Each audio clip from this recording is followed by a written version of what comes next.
Good afternoon, everybody, and welcome to the Climate Environment Committee this afternoon. Thank you for coming along. The reason why I'm talking first, and we're not live streaming yet, is that Councillor Scullion has given her apologies for today.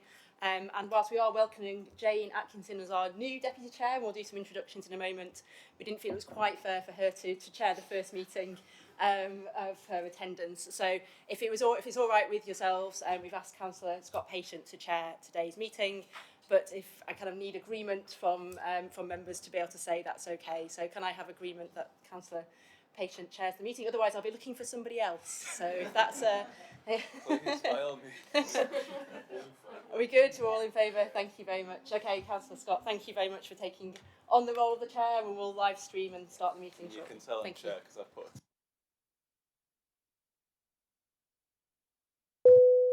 the wrong one.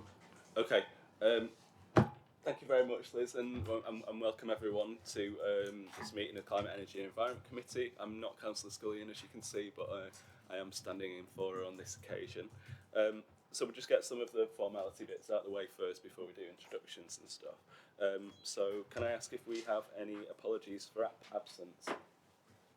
Apologies for absence, Chair, have been received from Greg Dodd, Richard Goodfellow, Councillor Jack Hemingway, Councillor Jenny Kent, Councillor Jane Scullion and Leah Stewart. Okay, thank you very much, Miles.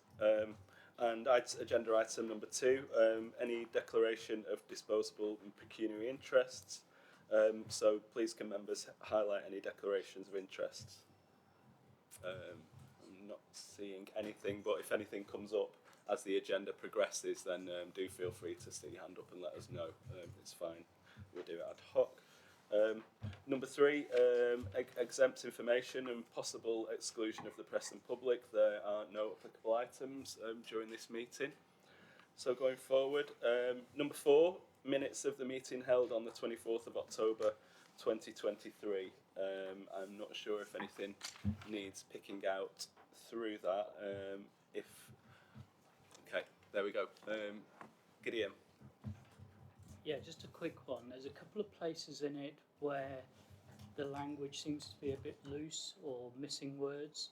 So, for instance, on item 7, at the last bullet point, we talk about greenhouse gases were considered as well as carbon.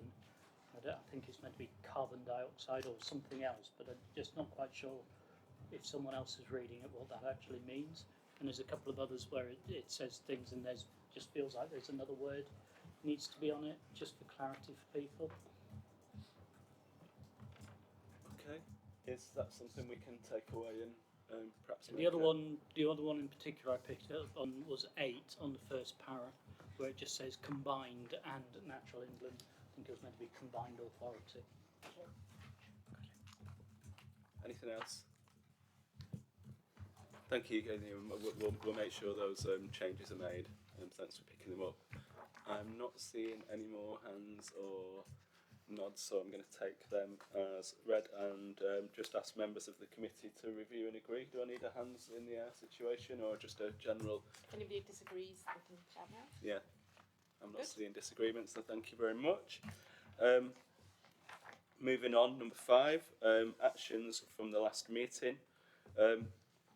Okay, so at the last Climate, Energy and Environment Committee, several key points were highlighted for further action. Number 1 being that members emphasise the importance of engaging youth and propose various methods to do so effectively. That's going to be picked up later in agenda item 16 about the Mayor's Climate Chat. Hopefully we'll have an opportunity to pick some of that up. And concerns are also raised about energy efficiency in new constructions, defining fuel poverty and measuring environmental impact. Hopefully that should be picked up in agenda item 7 and as an ongoing issue at future meetings. Now we've flagged it as something important to the committee. I'm just going to work through these quite systematically. I hope that's all right, so do bear with me.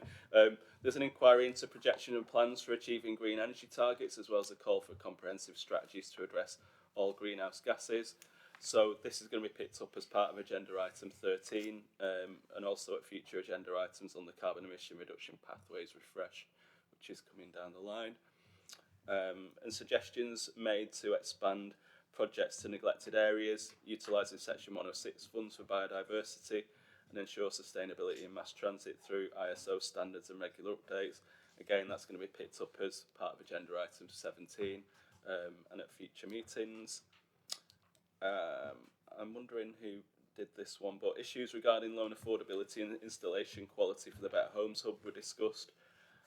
Just to say that those issues identified in the meeting are being taken forward into procurement for the loan provider. So hopefully that's helpful. In regards to EVs, so strategies for managing electric vehicle charging infrastructure and improving air quality monitoring beyond transportation emissions were also discussed and picked out, and that's going to be picked up as part of agenda item 7 and also tracked out at future meetings as something important to the committee. And additionally, the viability of projects, particularly carbon capture and storage, and the need to address equality concerns in green skills promotion were highlighted as important areas too, and that's going to be picked up at future meetings and agenda item 15. So yeah, a recommendation being that the committee looks forward to us tackling all these, and hopefully you'll feel they've been adequately addressed in the agenda as it progresses. Hope everyone's okay with that. Okay, moving on. Okay, so this is called the Chair's Update. I'm not going to do the big introductions for you. I think you can adequately introduce yourself. We have a new co-chair, vice chair here. I'm not sure what the I'm not sure what it is. Deputy chair. Deputy chair. As it says Thank on the you. thing. Thank you. Yeah. So I guess if you'd like to introduce yourself to the committee, and then we'll go around and say who we all are. Well, I won't remember everybody's name, so thanks. Yeah, my name's Jane Atkinson. I'm Chief Operating Officer of a company called Infinium. So I run 4 energy from waste plants, and we're currently building 2 at the moment. 2 of them you probably will know are the 2 Ferry Bridge energy from waste plants, and also we're building one at Skelton Grange just outside of Leeds. So in principle, really, we take your black waste, your black bin waste, and we make electricity, and some of our assets we actually sell the steam as well to industrial suppliers. So thank you, and thank you for the welcome. And you're very welcome, and it's always good to have good women in STEM. Yes, absolutely. I'm a chemical engineer by trade. So. Amazing. So, yeah. And for those that I haven't met, Councillor Scott Patient, I'm from Calderdale Council, and I'm the Cabinet Lead for Climate Action, Active Travel and Housing, and currently planning at the moment, but hopefully not for much longer. Okay, I'm going to move around the room if that's okay, and start with you, Miles. I'm Miles Larrington, Committee Services Officer. Hi everybody, I'm Katie Dye, Councillor for Killingbeck and Seacroft in Leeds, and I chair the Climate Emergency Advisory Committee in Leeds. Hello everybody, I'm Martin Broadest, here representing the West Yorkshire Housing Partnership, which is the partnership of the main social housing providers in the region. Yeah, good afternoon everyone. I'm Jenny Cook. I work for the Environment Agency, West Yorkshire Flood Risk Manager. Hello everyone, I'm David Olway, private sector member and secular economist. Thank you.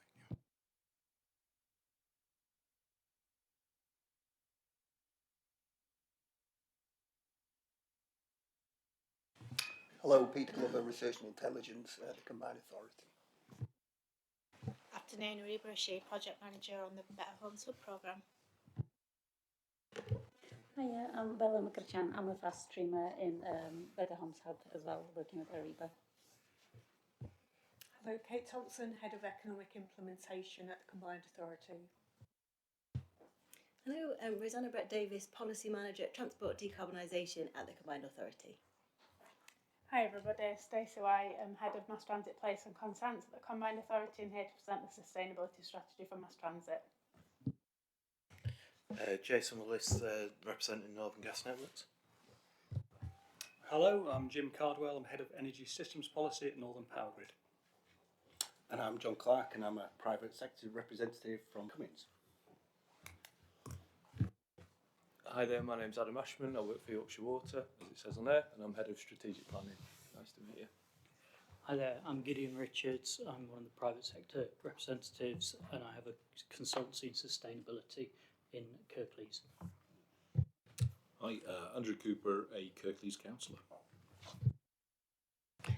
Councillor Sarah Ferraby from Bradford Council. I'm the portfolio holder for Healthy People and Places. Hi, I'm Gordon Watts, Technical Manager at Energy Saving Trust, and I'm leading the programme of support that we are helping you with on the Better Homes Hub. Oh, hi, I'm Joanna Lone, also from the Energy Saving Trust, and here with the coordinator on the same work of programmes. Afternoon all, Noel Collings, I'm Policy Manager for Net Zero and Energy here at the West Yorkshire Combined Authority. Thanks, and already mentioned Liz Hunter, Director of Policing, Environment and Place at the Combined Authority, and this is my usual plug to use the speakers because it goes to the live stream and make sure that it pictures you as you're speaking, but I saw everybody using it, so thank you very much for doing that. And just to note that we welcomed Jenny and Ian in your absence at the last committee, but welcome to see you in person. Thank you. Thank you all, and there may or may not be a pop quiz about everyone. Thank you so much. I'm just going to ask Liz if you're able to pick out on the committee skills audit piece, if that's okay. Yes, thank you very much. So last year, the team, or you asked for a skills audit. You asked to tell us where your skills needs were as a committee. So thank you to those people who filled in the skills training audit that we circulated. We had 8 responses, and there was a number of things that you asked us for. So there was particularly a number of things around the Combined Authorities Assurance Framework that you wanted some more information about how we make decisions. You wanted more engagement with the other committees. We talked about this before, and making sure that the things that other committees are seeing, you see as well. So it's really great to have this, for example, skills on today's agenda, and we'll continue to make sure that we bring cross-cutting features to this committee. And you also gave us, you asked us around training around digital infrastructure, carbon literacy, and some of the environmental legislation around the environment. So we are looking, therefore, from what you said to us, to do 3 things. So we'll arrange some training around the assurance process, so that those of you who are less familiar with the decision-making process can have an update on that.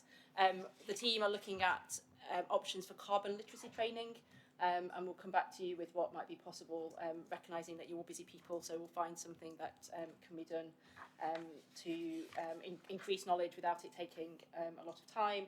And also we're looking at training on the environmental legislative framework, which we might be able to do in-house, but again, we'll see whether we can find somebody external if we can't do it in-house. So leave that with us, and we'll come back with you with those options for training, probably in workshops outside of the committee meetings. Okay, perfect. That's really helpful. Just moving on, and I think this was agreed last time that we thought it might be helpful for members to be able to just give us a little bit of a flavour about what's happening in their authorities in terms of climate work or anything adjacent to that. Thank you so much to York and to Wakefield, who provide very thorough responses to that. I was just planning to be giving people 30 seconds to a minute around the room, but also I think these are going to be available for anyone else to have a look at, and they're very comprehensive, so maybe in future we'll do belt and braces and quick update, and if you want to send a full report, they're absolutely very welcome. So I guess if it's all right, I'll just move around our local authority members, and as I've said, just a brief update of anything you feel is noteworthy that the committee might want to know about. Shall I move to you first, Councillor Dye? Hi, yes, that's fine. I have made a few notes, so if you want anything circulating, I'm happy to do so. And I've just taken a snapshot, really, of some of the things that Leeds is doing, and a lot of the things you'll be familiar with. But I just wanted to kind of home in on some Leeds examples. So the first one I was going to update on is that the progress that we've made so far with the home upgrade grant work in Leeds. So we've been really successful, actually, in terms of getting people interested, and we've got a number of householders that are signed up and are ready to have their homes assessed, and we've already booked some installations in for that. So I think that's quite positive, because one of the things we were worried about was whether we would get enough sign up for that and be able to use the whole of the available funding. In terms of district heating, you're hopefully aware that Leeds has a district heating system called Leeds Pipes, and that's going from strength to strength. We've had some applications to the Green Heat Network Fund, successful in terms of supporting the expansion of that, and we're also looking to roll out another 12-kilometre network that will connect to the pipes, and we've had interest in that as well, so that's all looking good. We've got some funding secured for improving our EV charging infrastructure, and hopefully that'll lead to the number of public chargers in Leeds significantly increasing over the next couple of years. You'll all be aware of the community grants scheme. We had 29 applications to that in Leeds, and 10 of those were successful bids. The second wave will hopefully pick up on some of the unsuccessful bids and look at how we can turn them into success. We've done a lot of work with the applicants on that, so I think we'll have some of the same people who didn't get past the post in the first round successfully being allocated funding in the next round. And then just another couple of things. The public sector decarbonisation scheme, we're moving on to the next phase of that, and we've got 18 more school and corporate buildings having air source heat pumps and PV, and hopefully that will all be completed by this spring. And then you're probably all aware of the active travel work in Leeds and the changes around the station there and other areas of the city, which are making a difference in terms of the way people are able to get around. We've got the bike scheme as well, which is hopefully going to be more successful as the weather improves. I think that's everything I had on my list. Is that the kind of thing you were looking for? That's fantastic. Yeah, that's an absolute whistle-stop tour around everything that's happening. Yeah, really good to get a flavour of the things going on, not just behind the scenes, but also really visual for people coming to Leeds. Fantastic. Okay, thank you. Over to you, Councillor Cooper. So Kirklees has got a sort of wide range of projects which it's pursuing. Huddersfield District Energy Network, that's something that the Council's been pursuing for many years, but hopefully we're going to get there shortly. 1.7 million for the commercialisation stage in 2025 and 7.2 million for the construction going through to 2026. So it'll be great if that happens. There's a number of buildings around the ring road in Huddersfield, including council and non-council buildings, which could make use of that heat. We've got heat decarbonisation plans, 100k funding from the Wicker Net Zero Regional Accelerator. Some money, like yourselves, for electrical vehicle infrastructure from the levy funding, part of that 16 million, plus bidding for more EV infrastructure funding. We, like many others, have also been applying for the community grants for climate projects, so we'll see what comes of that. Huddersfield Narrow Canal towpath, that's something issue I really care about, because we're currently blocked off due to an issue along there, but there's £2.3 million worth of funding that's been made available to sort out that towpath and make it a useful space for active travel. Penistone Line railway improvements, that's the line between Huddersfield to Sheffield. Low speed 1, it takes about 1 hour and 20 minutes to get to Sheffield from Huddersfield, which is bizarre. I suggested that they have a sort of what do you call it, a suspended animation service on the train for people taking so long to get there. But there's going to be some useful money there which will help us get faster trains, because there will be passing points along the line, and that'll make it easier to have more trains going along there as well, plus other improvements. So that should make a big difference, so Sheffield's no longer cut off from Huddersfield. Royal Meteorological Society has provided Kirklees Council with an award for impact, first council in the country to do so. The council is very pleased about that. Plus also the CDP A is a CDP A listed city. Kirklees isn't a city, but it's got one of those awards anyway, so well done to those folks. Natural flood management, we've got a feasibility study going on that work, and also work going on around climate change adaptation through DEFRA funding.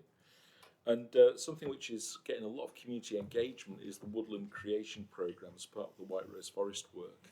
And one of the things that Kirklees does is it allows its staff to go out and doing volunteer time. So I've been out with loads of Kirklees staff who've been out and about planting trees, and a lot of it in the ward I represent. So really pleased about that. So a lot of good work going on in Kirklees. That's fantastic. So good to hear about that work. And you need to trademark Low Speed One, because I can hear Active Travel UK sniffing around that as we speak. Low Speed One, yeah. Thank you. Over to you, Councillor Ferrier. Thank you. Yes, in Bradford likewise, there's Energy One who are installing district heat network pipes, and anyone who's been in Bradford recently will know that there's quite a lot of work taking place. The council's carried out a procurement exercise, so we're looking to connect buildings such as City Hall, the Alhambra and St George's up to that system, as well as the university and Lockouts are also looking into district heat network. I'm also told that the pipework has been laid across much of the city centre. It is expected to be operational by 2025-26, so that's good news on that front, because we've been waiting a long time for district heat network. Another project is Bradford, and that's the low carbon hydrogen production and refuel facilities on Bowling-Back Lane, which is a decommissioned gasworks site. And that's the council's been working with NGen, that's part of Northern Gas Network, iGen, Riaz, and that's part of the Bamford Group, to develop a scalable hydrogen production facility. This bi-monthly implementation board meetings to coordinate the scheme and delivery. The government announced on the 14th of December that Bradford programme would receive net zero hydrogen funding for delivery of the largest hydrogen production facility in the UK that can produce between 24 and 35 megawatts. And the Bradford is the only production scheme in the UK producing vehicle-grade green hydrogen for retail. It's capable of fuelling up to 750 up to 1,000 hydrogen buses a day, and the scheme will also produce renewable oxygen that can be used in the local health authorities. As you know, we introduced a clean air zone back in September 2022, and we're already seeing the benefits in reduction of NO2 levels since monitoring began. There's 36 stations around the district that's monitoring NO2 levels, and we're looking to reduce transport emissions by 150,000 tonnes as a minimum. So that's very positive. Born in Bradford are undertaking a clean air zone health impact assessment, and that's the information's all currently being verified, but we're already seeing that small birth weights in babies, cardiovascular disease, asthma emissions, etc., are all reducing. And also we're working, looking at BT, their boxes at the roadside, looking to use those as chargeable vehicle charging points for electric vehicles. So that's in the early stages, and that's a pilot programme. I mean, that's a jaw-drop moment, the health sort of output stuff that you've just mentioned. I think we really need to dwell on that for a moment, because I think we all know that Born in Bradford are sort of internationally recognised sort of health review organisation that you're really lucky to have in Bradford. So that's really cheering to hear those initial outputs, and it'd be great to see their regular monitoring of that. But brave move of you to make. I imagine it wasn't very easy, but more power to your arm. So just I'll just be very brief in terms of some of the work that's happening in Calderdale. Just come this morning from planting sphagnum moss upon Ogden Moor, just above Yorkshire Water's asset, which is Ogden Water. I think we're the first in the UK that's not got private equity behind us that's successfully managed to work out how to plug and utilise sphagnum moss to do large-scale peatland and moorland restoration. So we're going to be keenly monitoring that. I know we've had a few local authorities and private and public sector looking at the work that's being done. So with volunteers this morning and Tracy, which was really, really good. just been successful in getting some money, and this is in association with Leeds actually, this Calder Colne landscape recovery money to do natural flood management work in and around our water tributaries, thinking about removing weirs and stuff like that, so we can allow fish and biodiversity movement, forest creation, all that sort of stuff. So that's going through at the moment, which should hopefully be really interesting. Briefly touch on Innovate UK and some money that we're lucky enough to manage to bring into the borough, specifically around the idea around retrofitting pre-1919 stone homes, and with that money we hope to do the first Citizens Assembly in the UK specifically on retrofit, and that's hopefully going to happen later this year, and we've got an officer in place to help us with that. Just briefly around the Climate Action Partnership, which isn't a function of the council, but the council is a key partner in that, recently passed its full plan for the next 3 years. That got a number of different theme groups that works around there.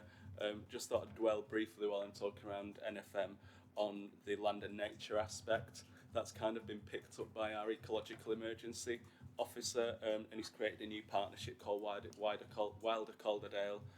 They're already doing a little bit of work around prioritising the work that they do in terms of nature restoration, in terms of natural flood management, in terms of habitat mitigation and stewardship. So seeing that work forward, and hopefully we'll have an ecological emergency action plan that can work in tandem with the climate work. So that's kind of one to watch. I'll pause there though, because I appreciate we've spent a little bit of time on it, and I think we'll probably talk all day about the work in our authorities, but really good to hear from everyone what's happening. Okay, so the next item is number 7, and it's monitoring indicators, and I believe Peter Glover is going to be presenting this, so over to you, Peter. Thank you, Chair. So as part of agreed monitoring arrangements, the committee receives regular reports against a set of indicators that are relevant to its remit. Within the current paper, there's sort of a threefold purpose. So first of all, to update on the latest available data relating to the indicators. Second of all, to respond to the comments raised by the committee at the last meeting. And then thirdly, just to highlight some data quality issues with in respect of energy performance certificate data. So first of all, looking at the update on the latest available data, because we only report by exception, i.e. when we look at new data, there's only one indicator that we're updating against this time, and that is in respect of electric vehicle charging infrastructure. And you can see the key findings within the paper and the appendix.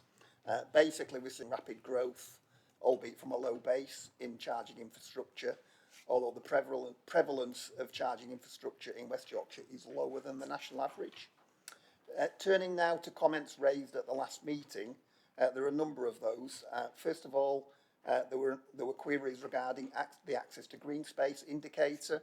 We've set out in the paper an explanation of what those apparent anomalies are, and really they arise from the specific nature of the indicator that we use, which we've adopted from the work of Natural England. What I would say about that is that we're reviewing State of the Region indicators in the next few months. We've had representations from Kirklees, for example, saying that they would prefer a different indicator, a different measure of access to green space, because they feel the current one is quite difficult to influence through practical action, through direct action. So we're taking that on board, and we will bring back proposals for any changes to the indicators at a future meeting. The committee also expressed an interest in measuring electric vehicle miles at the last meeting, and I've set out in the paper that we're looking into the possibility of using MOT data to look at that, so MOT data relating to vehicle mileage and fuel type. So there's a possibility there. And then also we were asked about monitoring of air quality, and there's quite an extensive range of activity happening around that, which is set out in the paper. Then finally, the third element was just around energy performance certificates and the data quality issues that we've identified with DLUC data, and the fact that we've revised our monitoring approach to take account of those issues and are now using our own cleaned data to do that in combination with ONS data. So that's everything from me. Back to you, Chair. Thank you so much for that. Hopefully addressed a lot of the things from the previous meeting through there. And a couple of colleagues mentioned the levy funding that we're hoping to access. Hopefully that will start us on our journey about getting a little bit better in terms of that rollout. But rather than me waffle on, is there anyone, any members or anyone? Gideon, I'll start with you. Yeah, thank you for that, and thanks for the update on it. In terms of the EV charging, I wonder if we could have another look at that data. Like it says for Kirklees that there's 8 rapid chargers or above. Well, I know of at least 9 Kirklees ones, and there are others in the area as well. I'm sure we're missing some of them, and I'm just wondering if there's something we can do looking at in a slightly different way as well. Like maybe we could use the ZapMap data or someone like that, because that's always up to date. So I think the figures we're presenting are actually the number of charging devices per 100,000 population. Oh, right. Okay. So it's not just the total volume of charging devices. Sorry, if that. So we do have the figures. They're not actually in the chart, but we can share the absolute figures as well. Yeah, that'd be helpful if at all possible. Martin, I think I saw your hand next. Thank you. It was me that kicked off the discussion about EPCs last time, and I'm afraid I want to revisit it because, as was noted in the minutes, first of all, thank you for going into all that research. Fascinating what you found out. As recorded in the minutes, last time the discussion was around, the data was presented in relation to EPCs for new build homes. But maybe I'm reading more into this than there is, but this in the appendix this time, it's presented as new EPCs. Now, new EPCs could relate to existing homes, which would explain why less than 90% are above EPCC or above. I remain incredulous that we are, if it really is, this data is really related to new build homes, that 1 in 10 new homes we're building is below EPCC. So I just want to clarify, is the data about newly registered EPCs, which could apply to all housing stock, or is it specifically in relation to new build? Because I think that's an important difference and would help understand it. So it's in relation to new dwellings. Definitely in relation to new dwellings. That's what I believe, yeah. I remain dumbfounded. Okay, food for thought there. And Councillor Cooper. Yeah. I'm similarly dumbfounded. One question I did ask the Mayor, actually, was about what the standard was for EPCs for new build for our sustainable homes, the 5,000 homes. And I got a message back from an officer who said that the standard that they operated to for a sustainable West Yorkshire home, Josh James, was EPCC, which that also made me rather dumbfounded, because if that's, you know, practically every home, I would imagine, should at the very least create an EPC of C. So I'd have thought the things that we build ourselves to a supposedly higher standard should be better than C, but apparently not. I would have thought our own, that's the things we fund ourselves. Yeah, Peter, anything to sort of say on that? Yeah, well, you know, I've not been involved in those sort of discussions. Okay. But what I can do is confirm that we are looking at new dwellings within the data. But that was my understanding. Right. Liz. Thanks. Just the main programme that we have is Brownfield Housing Fund that we have from government, and I wonder if it's worth us bringing back to the committee next time an update of what we've managed to achieve through that. We haven't, because of the way we work with the private sector and the conditions of the fund, we have so much leverage, but we have worked with some developers to do some quite hopefully interesting things around some of the buildings that we are funding, albeit a small part of our funding goes towards them. So I wonder whether we should bring back something which just explains a little bit about what we are doing in terms of the housing piece. Yeah, I feel like that would be something the committees indicated they'd be very interested in. Councillor Ferriby. Yeah, just wondering, is the information about all new builds, i.e. private developments, or is the information solely around any council or local authority builds? Because my understanding is that there's a government standard of which housing has to be built to, and I thought it were higher than C. I could be wrong. So, it's all buildings within EPC, so that would be the full gamut, I understand. Okay, I'm not seeing anyone else indicating on there, but it sounds like now I am. Could you? Sorry, I just wondered if we could, maybe it's in the right time, but a slightly broader sense in terms of the monitoring and the indicators. We don't seem to have KPIs in there, and we don't have timescales in there, and it might be useful to see how they link to what we're trying to achieve and what that's going to actually deliver as well. And I'm just wondering if there's something we could look at in terms of that.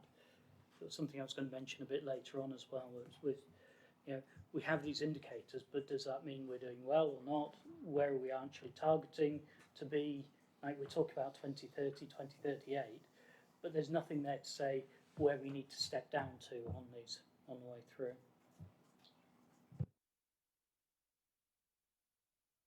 Pardon me. Feels like the opportunity for some benchmarking and KPIs along the way would be helpful if that feels like something that's doable, Peter.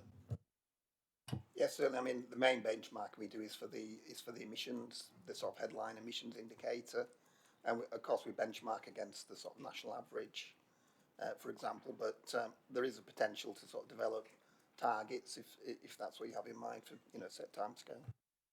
I suppose if I could just follow on from that, what I'm trying to get at is how much benefit are we getting from each of the different areas we're looking at, and what's that contributing to the overall reductions?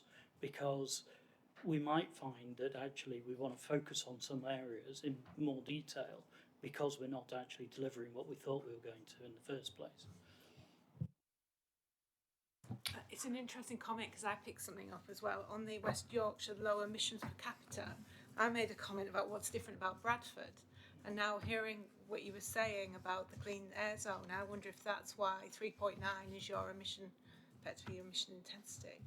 So I think it's a good, what should we be aiming at? What does good look like?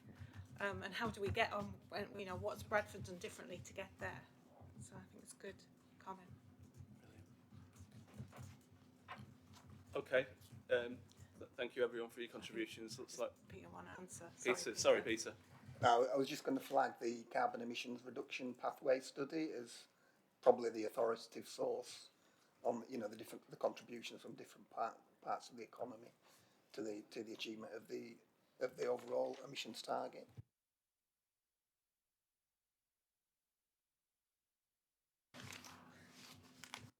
Yeah, I'm just concerned about that. Like when we were developing that, or when it was being developed, shall I say, and we were looking at it, there were a number of concerns in the way that data was developed, and I'm not convinced. Like hopefully with the review of it, we'll see how that looks, but I'm not convinced that is as authoritative as we think it is at the moment. And I did make comments at the time, so.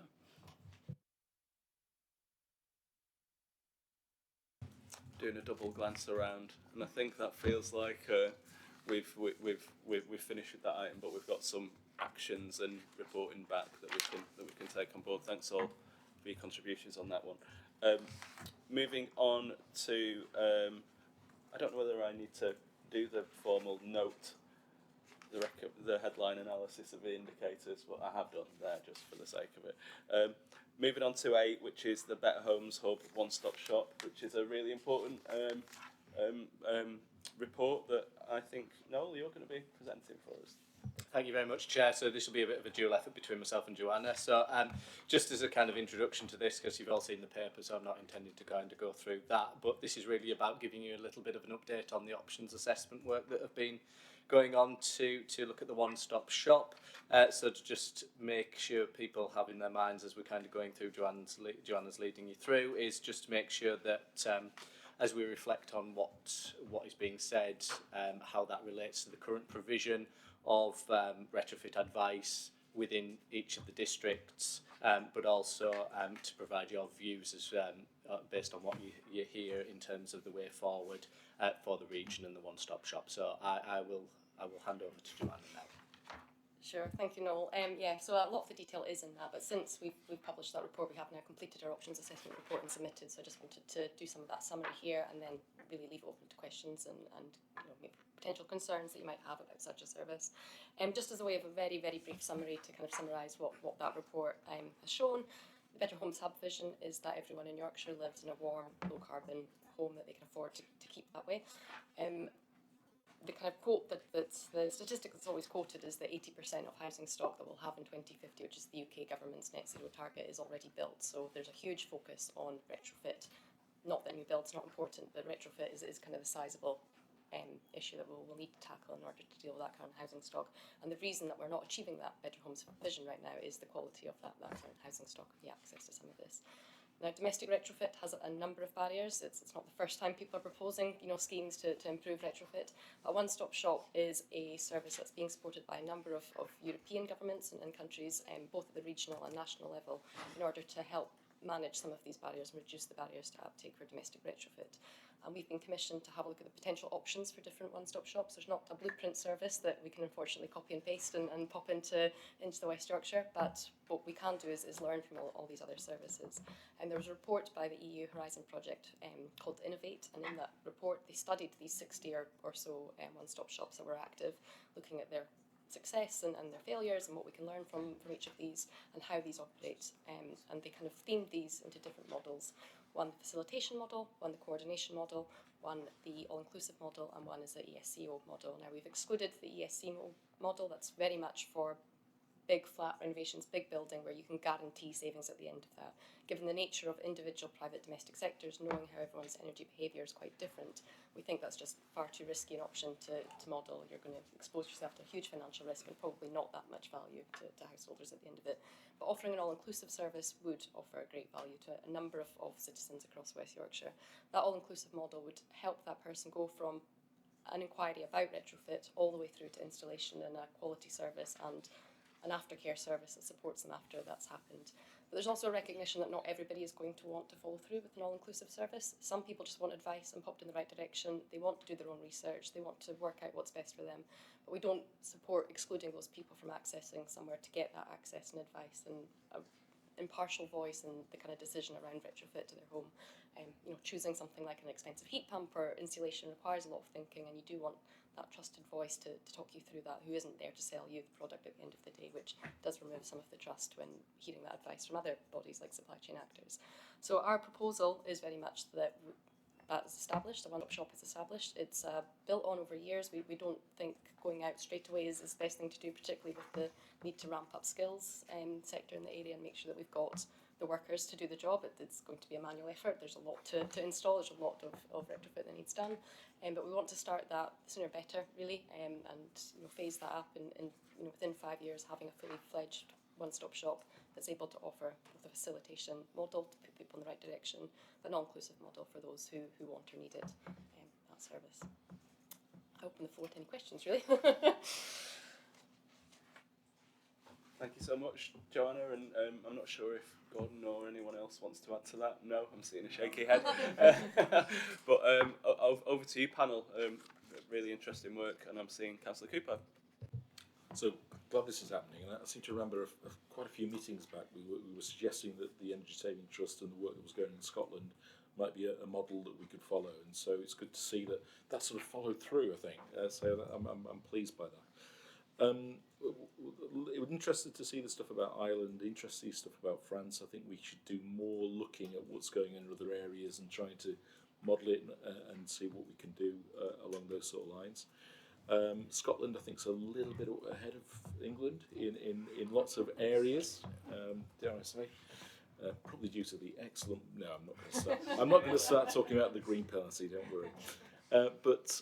So there's some good stuff to look at there. I mean, I think doing a bit of a gap analysis might be a good idea to actually look at what's offered in some places and what makes a difference. So we can actually look at see if we can emulate things, some best practice going on in other places.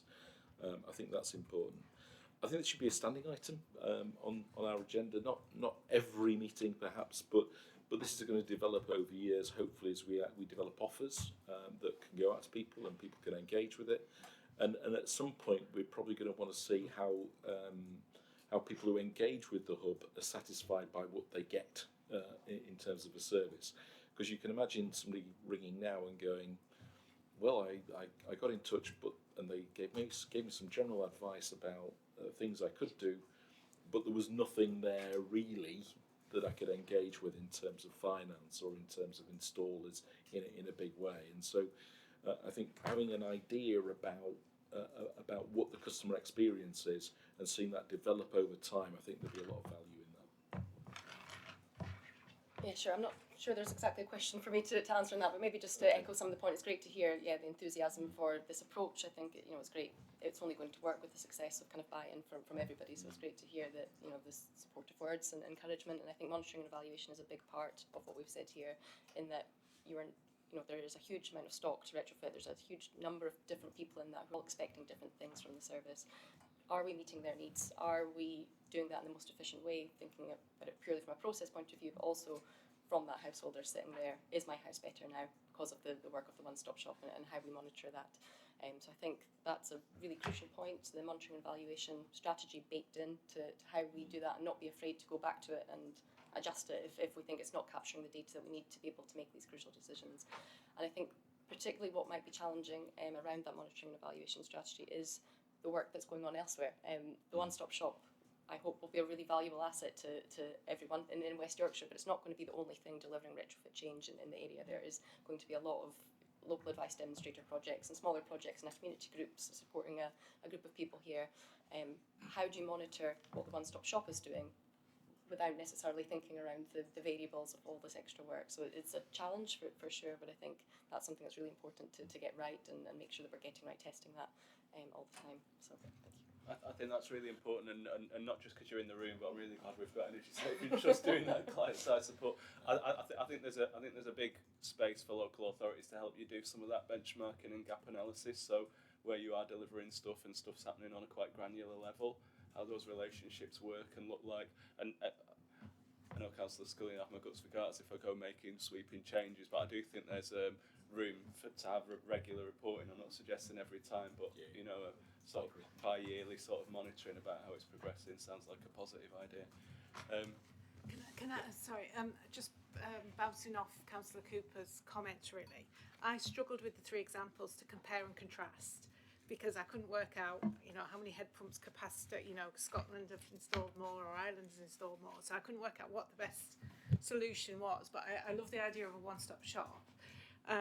But for me, the really important thing as well is life cycle analysis. I mean, you read the savings on the EPC banding and they're brilliant, but the cost of installing a heat pump versus the cost of installing solar is very different.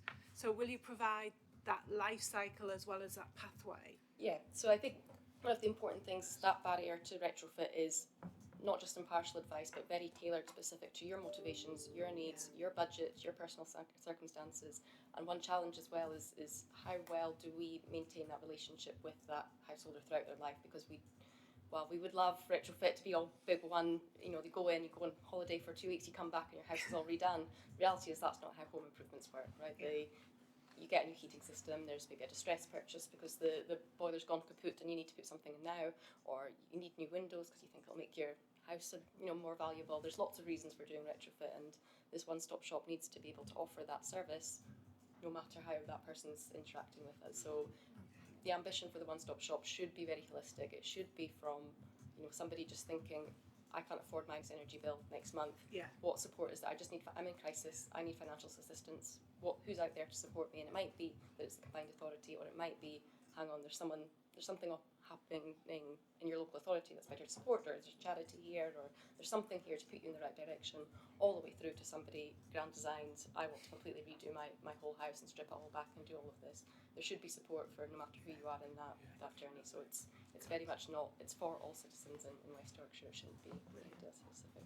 And it's really cheering that we're talking about climate and social justice as well as just net zero, like while we're having this discussion. I think Councillor Cooper went first and then Gideon.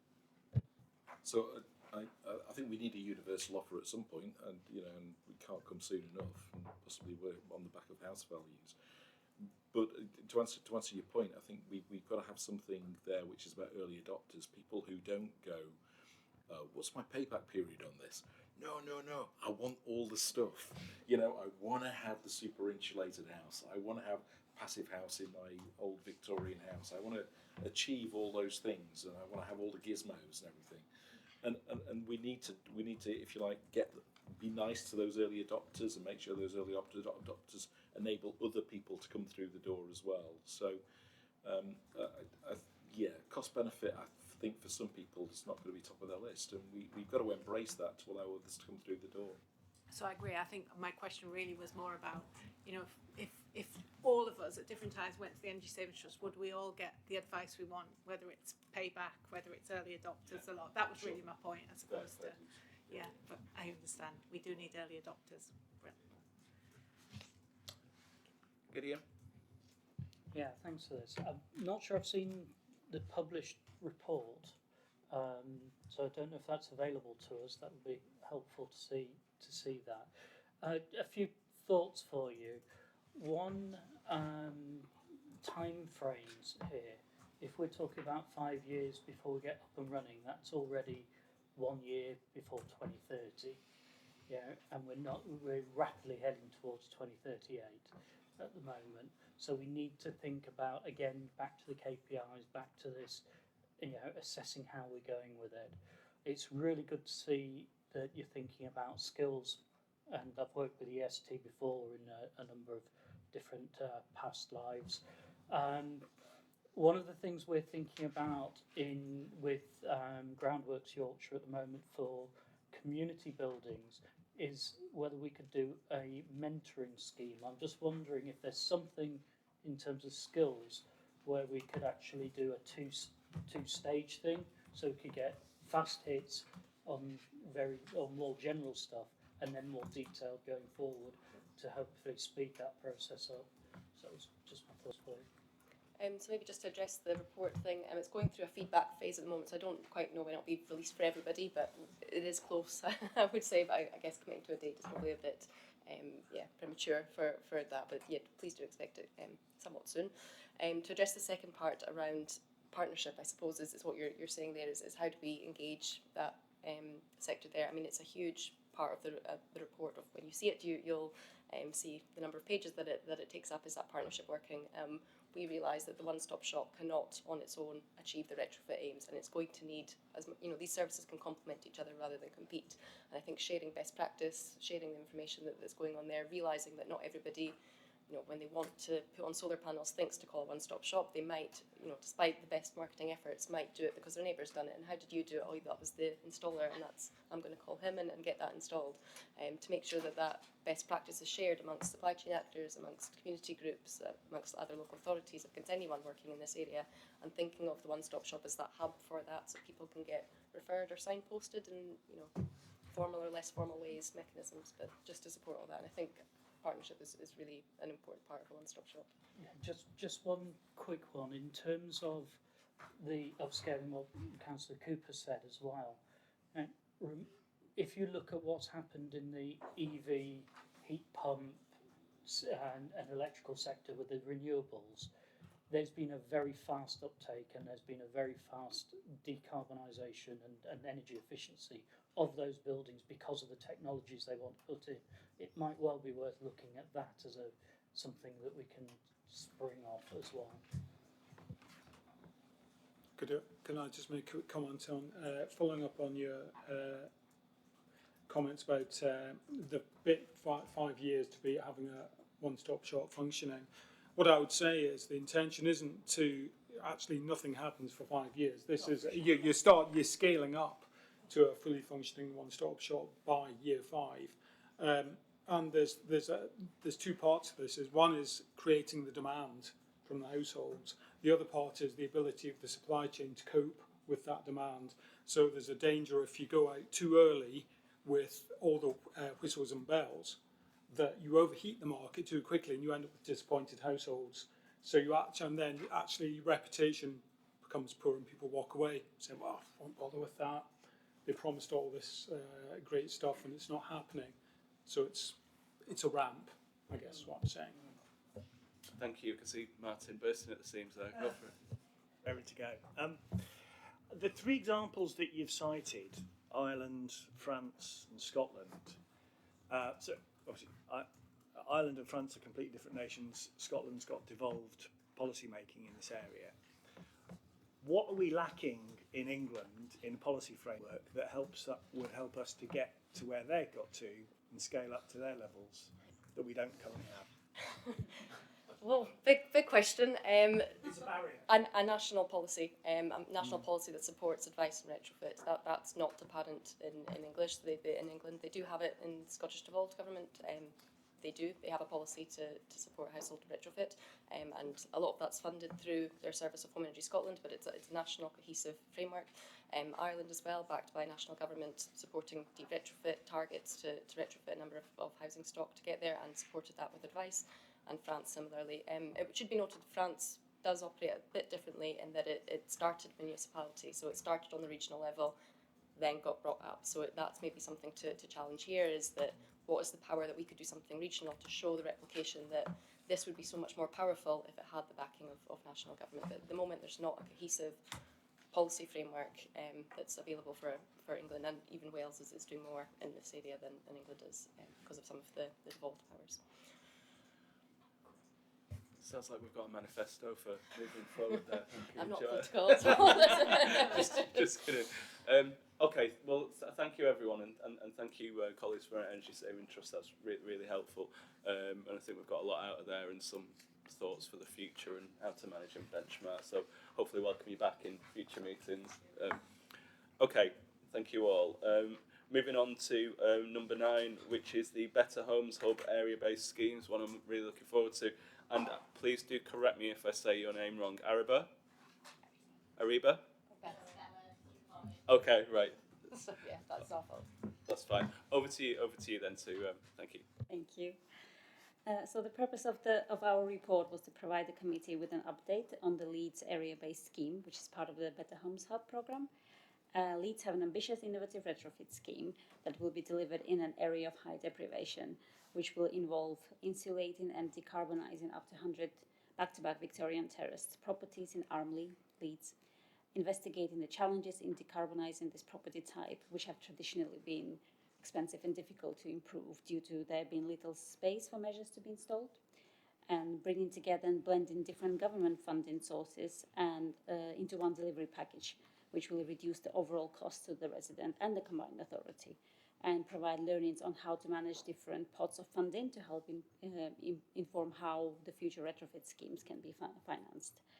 Seeking a solution to providing low carbon heating in the area by introducing a shared network ground source heat pump to terrace properties, which will achieve a near net zero retrofit standard. So that's a very short overview. We are assuming that members have had a chance to read the paper, and given the tight agenda and timescales, we would welcome any feedback and questions on the Leeds ABS. Thank you. Thank you, Bella. Opening it up to committee members if anyone's got anything burning you want to cover. Sorry, I've just got a question. You talk about shared ground source heat pumps, and at the back of your report, page 54, it says local councils will have legal agreements in place for things like future maintenance. But is there a recognition that needs funding as well? You know, you wouldn't want to put these in and then the schemes fail because they can't afford to be funded. Yes, so as part of part one of the scheme, well, it starts in part one but crosses over into part two.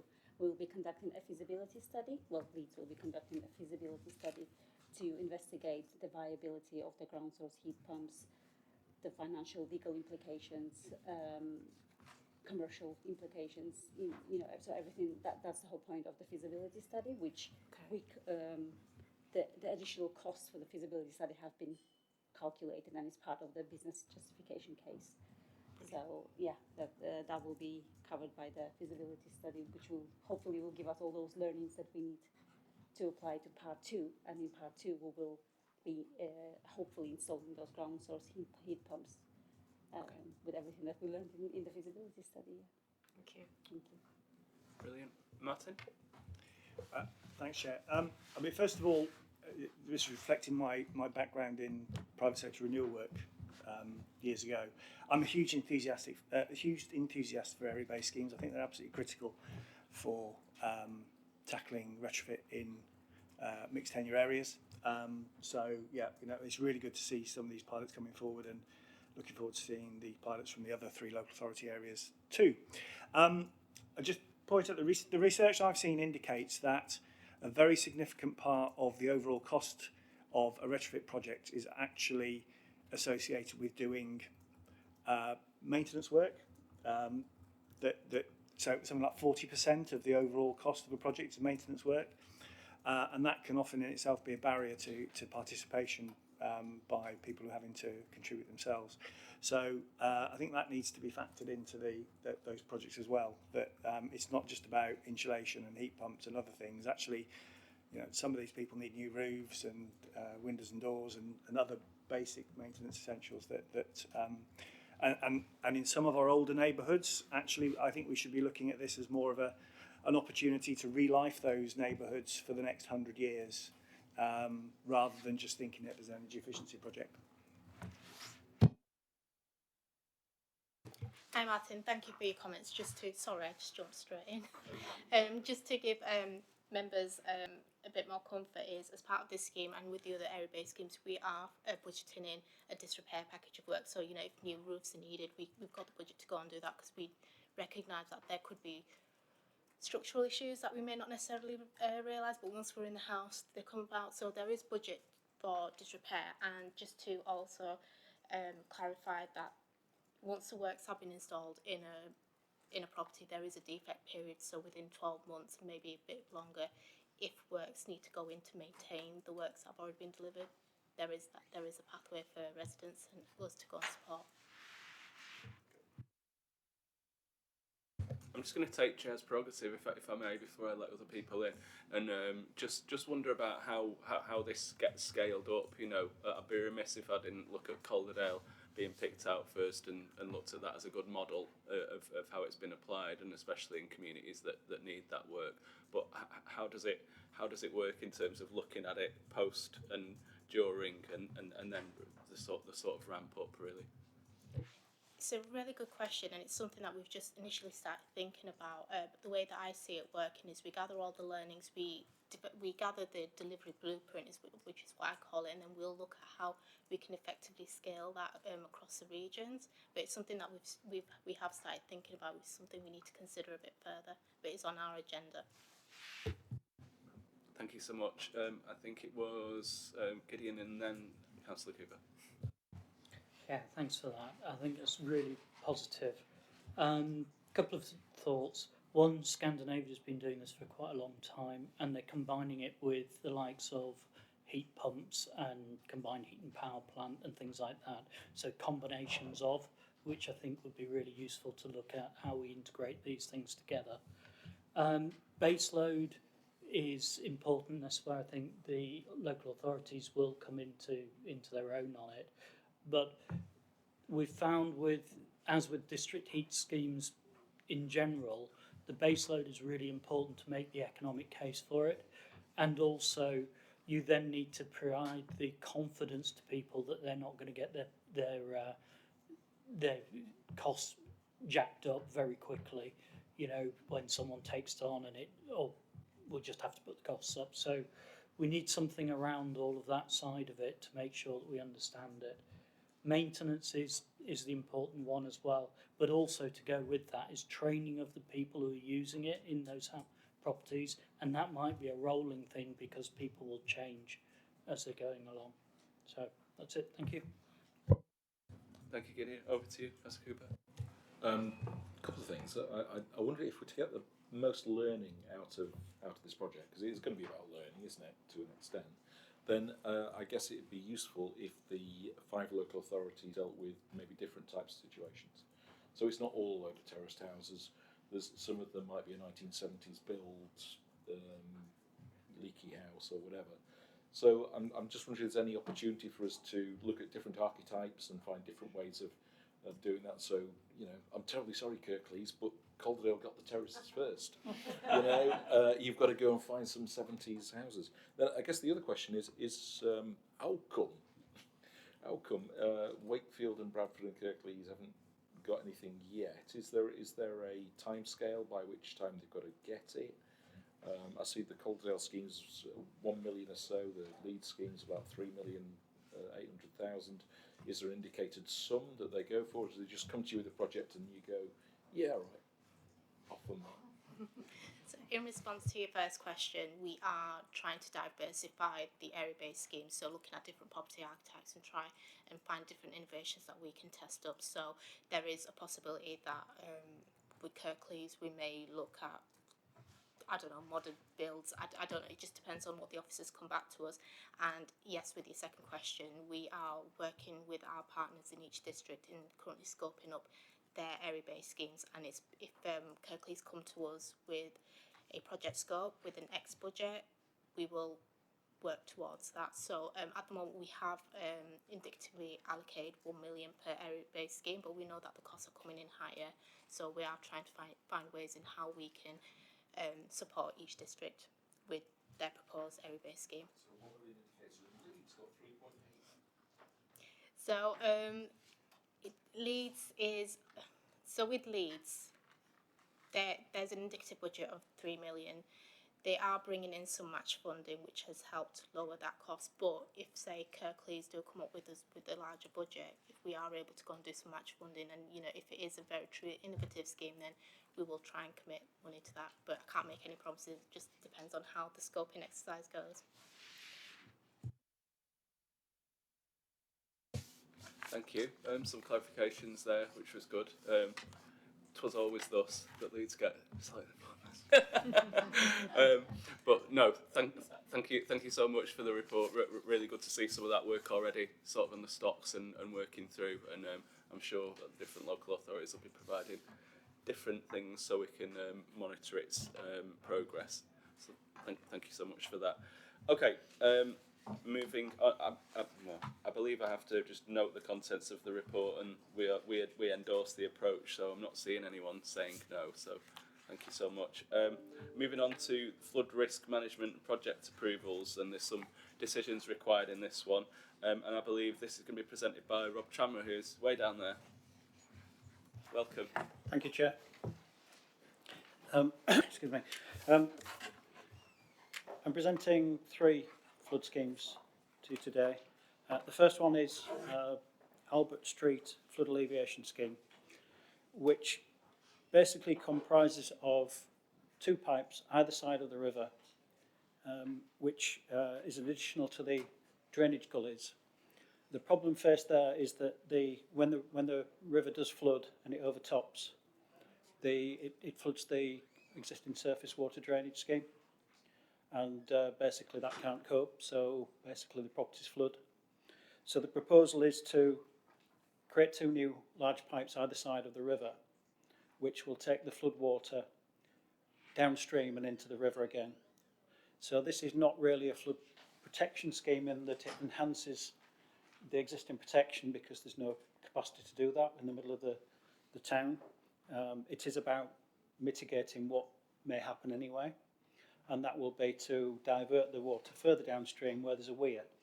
And the advantage of that not only is that it not only protects the properties, but it also takes the water away from a sewage treatment works, which is downstream, whereas if it goes into the existing surface water gullies, it's straight down to the sewage treatment works. So it forms two functions, and it increases the standard protection from 1 in 25 to 1 in 50 for these properties that are involved, and it will reduce the depths of water more quickly when it does come over. So it will get it away quicker, and that will enhance protection to 28 businesses which previously flooded in February 22. So it's an immediate benefit. The scheme will be constructed or is expected to be completed by July 25, so those benefits will be felt fairly quickly. It's been developed by Kirklees Council in collaboration with the Environment Agency, and it will provide an economic benefit of just over £1.2 million when you take into account all of the impacts of the flooding that it's going to prevent. The scheme will achieve an estimated net carbon reduction of 41 tonnes over a 50-year appraisal period, and it delivers a BCR of 2.3 to 1, so it's considered high value for money. And the decision sought today is that work commences through the assurance process 2 to 4, and work commences on activity 5, delivery. And the funding sought is £526,176 investment, and that will be 100% funded by the combined authority from the single investment fund, investment priority 3 gain share allocation. The further recommendation is that the combined authority enters into a funding agreement with Kirklees Council, and that future approvals are made in accordance with the insurance pathway and approval route and tolerances outlined in the report. So I can open that up to any, if anybody's got any questions. Okay, thank you. Thank you so much for that. Looks like we're taking these individually, so I'll move over to the Kirklees crew first. So thank you. Just in the ward I represent, so back in February 2022, I was directing traffic away from the Queensville Road, which was completely and utterly flooded, and I guess I should declare an interest because the Star Inn public house, which I go drinking in, was flooded and kept out of business for quite a while. So I'm quite pleased that that's occurring. There is a question which is further upstream, in Armitage Bridge. There's concern about that area as well. And I'm just wondering what the opportunities are for combining up the river home other issues to be able to maybe get additional funding or whatever is required to address the same issues at the same time. Because if you deal with it upstream, there's less issues downstream. Yeah, this scheme is being dealt with in isolation simply because it's a quick win and it's urgent, to be honest. The Environment Agency are progressing a much larger scheme, but we are not working with them at the moment. It's a longer term scheme and requires quite significant funding. So I'm not sure if it's in further phases, but maybe in further phases of our capital programme, but at the moment we're just working up the allocation of funding that we've been given so far. Gideon? Yeah, I've got a couple of quick questions actually. I'll declare an interest that it's an area that I know well and also has got a lot of biodiversity within it, and also is now slightly further downstream, is being developed by River Home Connections and other groups to make it an attractive walkway and down there. If you're putting pipes in, how big are they and how does that affect further down? Like, I don't know quite how far you're planning on these pipes going.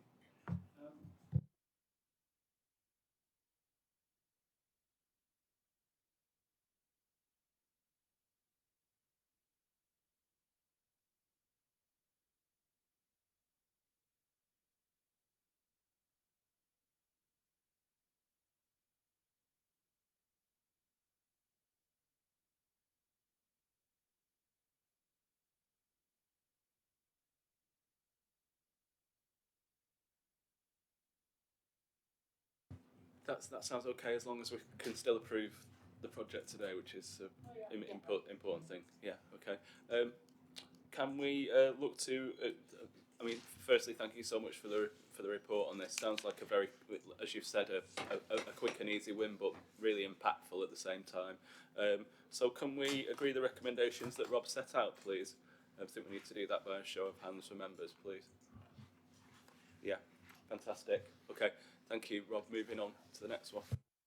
Okay, the next one is the Sheepscar Beck refurbishment scheme, which is a scheme in Leeds city centre. I'm not sure if anybody is familiar with it, but it's the Sheepscar Junction.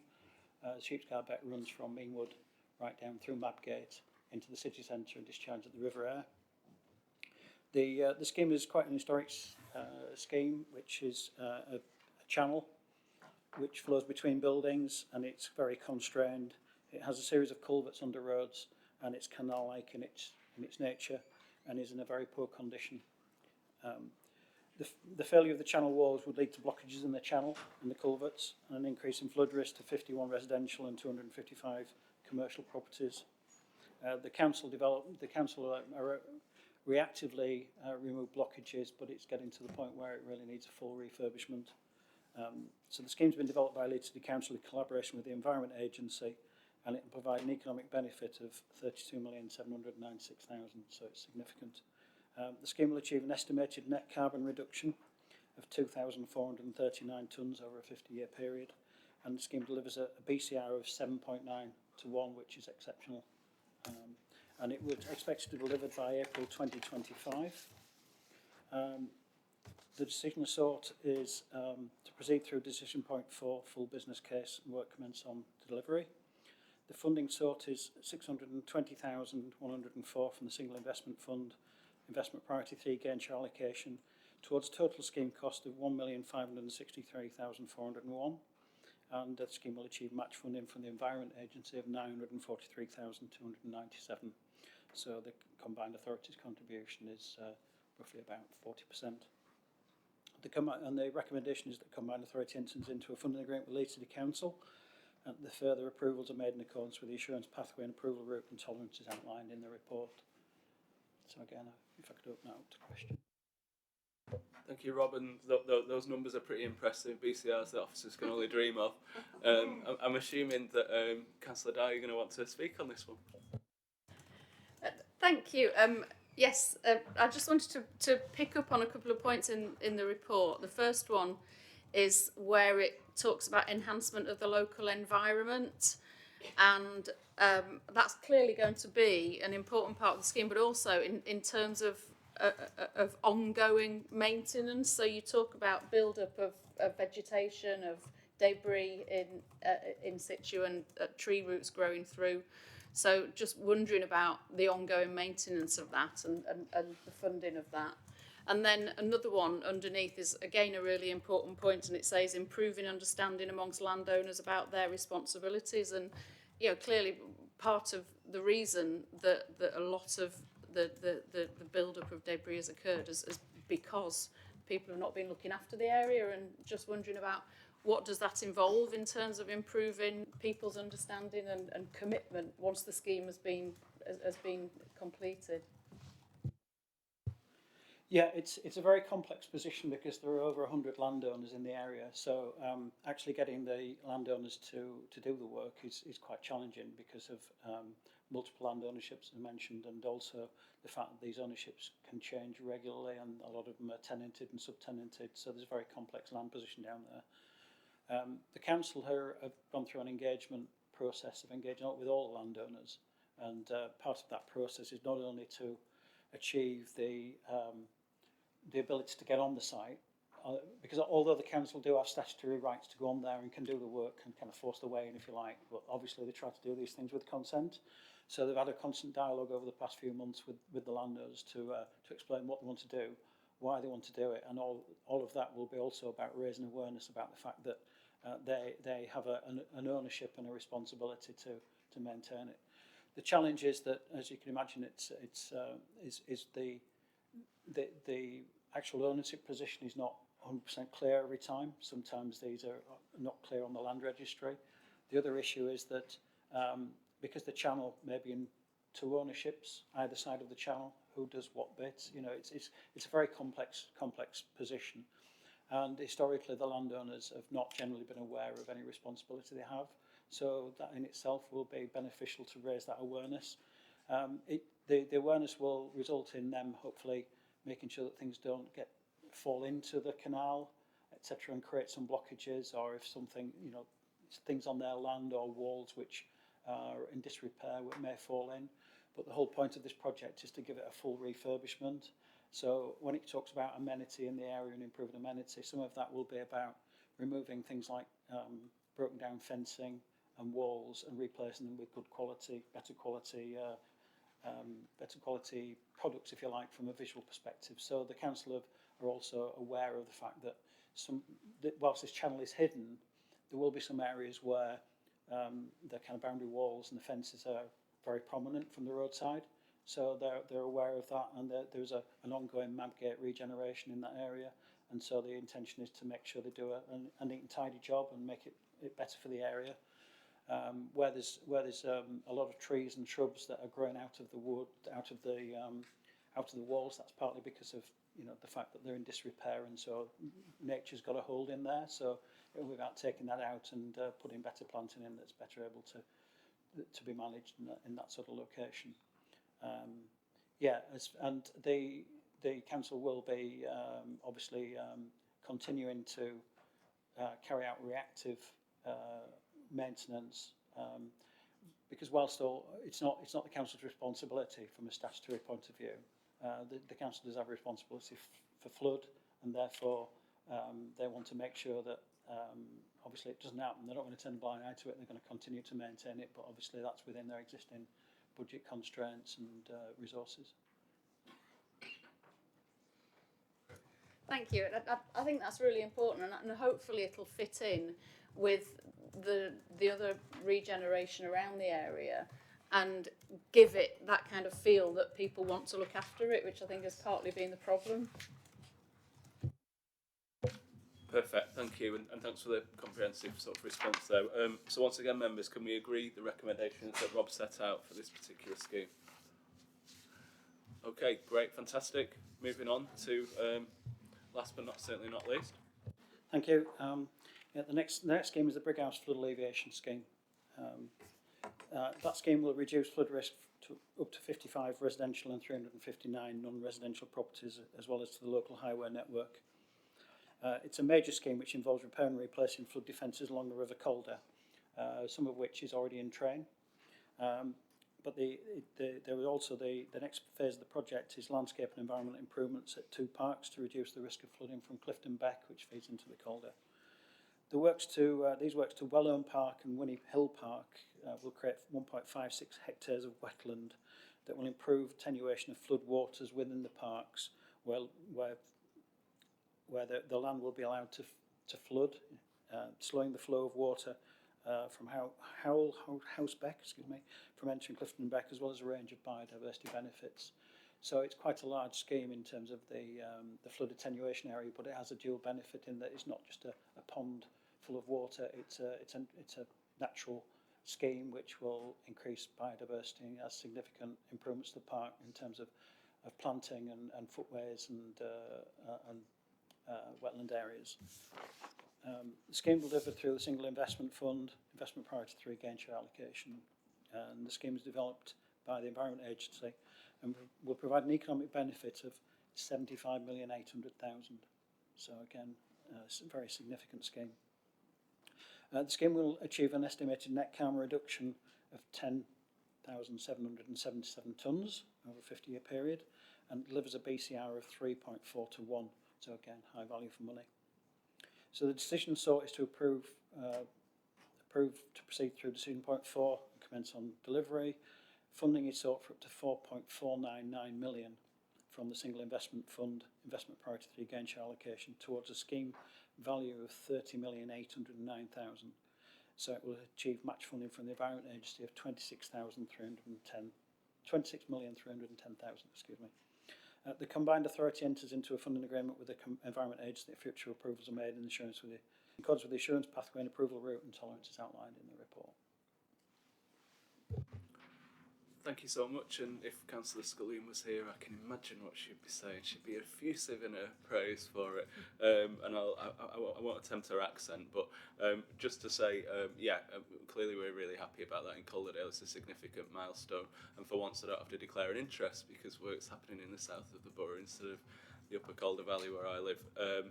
I know there's an awful lot of capital works happening in and around Brighouse at the moment, so I know it's a very carefully managed scheme, and testament to colleagues from the Environment Agency for learning lessons from the difficult schemes up in the Upper Calder Valley, where I live, in terms of that community engagement and really making sure that that's done right and people are being listened to. And we love wetlands and nature creation, so bring them on. Thank you very much. Assuming no other colleagues want to speak, so if we can move forward and once again agree recommendations that Rob set out. Thank you all, and thank you, Rob, for the report.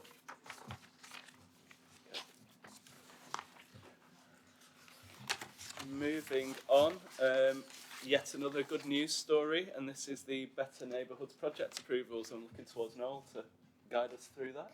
Thank you very much, Chair. So the item really is to get your approval as a committee on the change request for the Better Neighbourhoods project. Just to give you a little bit of an update on where we're at with that programme that wasn't included in the report. So to date we've had 207 expressions of interest from community groups for this fund, so really well subscribed to by communities. Of those, 41 projects have been successful in their funding applications, are being taken forward. And to just give you a little bit of a flavour of what types of things are coming out of that, quite diverse. We've got energy efficiency schemes that are coming out of it, allotment creation is coming out of that, tree planting and solar panels, so a real diversity of projects that are really coming forward. In relation to this change request, it's very much centred on conversations that have been going on since last year with the National Lottery Community Fund, and this is to see if they can provide additional funding for the programme of £150,000. So we're trying to get ahead of the curve here in making sure that we've got the right approvals in place for that money if and when it is provided to us by the National Lottery.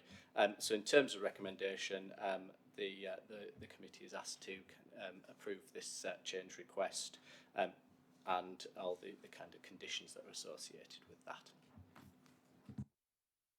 Thank you, Noel. Fantastic. So it's a bit of a preemptive request, isn't it, given what's coming up? And thank you, Councillor Cooper. See you first. Yeah, just wondering. So National Lottery, I thought they didn't fund local authorities, but I guess this isn't local authorities. This is the projects. I'm just wondering. That's the way around it is it? And that's how. And so you've navigated that issue. We have indeed, yes. So it's for the project, and it is with the community fund as well. So it's a separate kind of entity to the kind of main National Lottery side of things. But yeah. Never let it be said that our officers can't navigate the way around the bureaucratic systems of funding. Anyone else want to speak on this or any of the projects so far? No. Yes, just to reiterate, thank you, and a really great scheme, and with some potentially massive community outputs that'd be good to revisit and see once they've been launched, and hear perhaps testimonials from the groups that have been successful.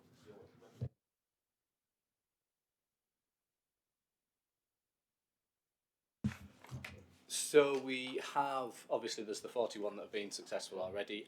We're still waiting on rounds that have just been released in Leeds, so they're doing a second round of funding, but we should be able to release the names of who's been successful, what types of projects, fairly soon. So I think to be belt and braces, I think we just need to make sure we've got nods and perhaps hands of agreement to make that specific thing based on the recommendations within the report. Can I just see a show of hands on that? Yeah. Okay. Thank you all. Moving on to number 12, which is the Climate and Environmental Plan Progress Report and Refresh. Perhaps we can try and dwell on this a little bit because it's an important one. And Noel, would you like to lead us through it? Thank you very much, Chair. So you've seen the report. So this is really kind of I won't go into too much detail in terms of just repeating that. This is very much about getting your input into that refresh, but also kind of getting your comments in terms of where we've got to in our journey so far on the plan.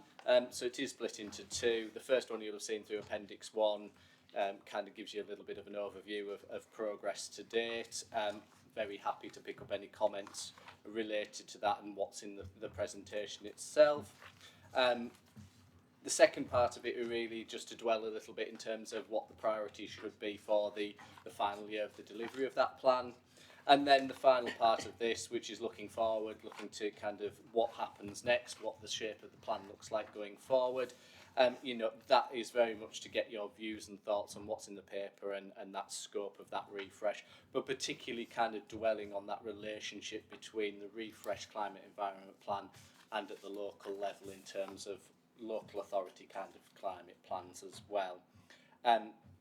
That's probably as much as I want to kind of say on this, Chair, and give enough kind of time for a little bit of debate and conversation.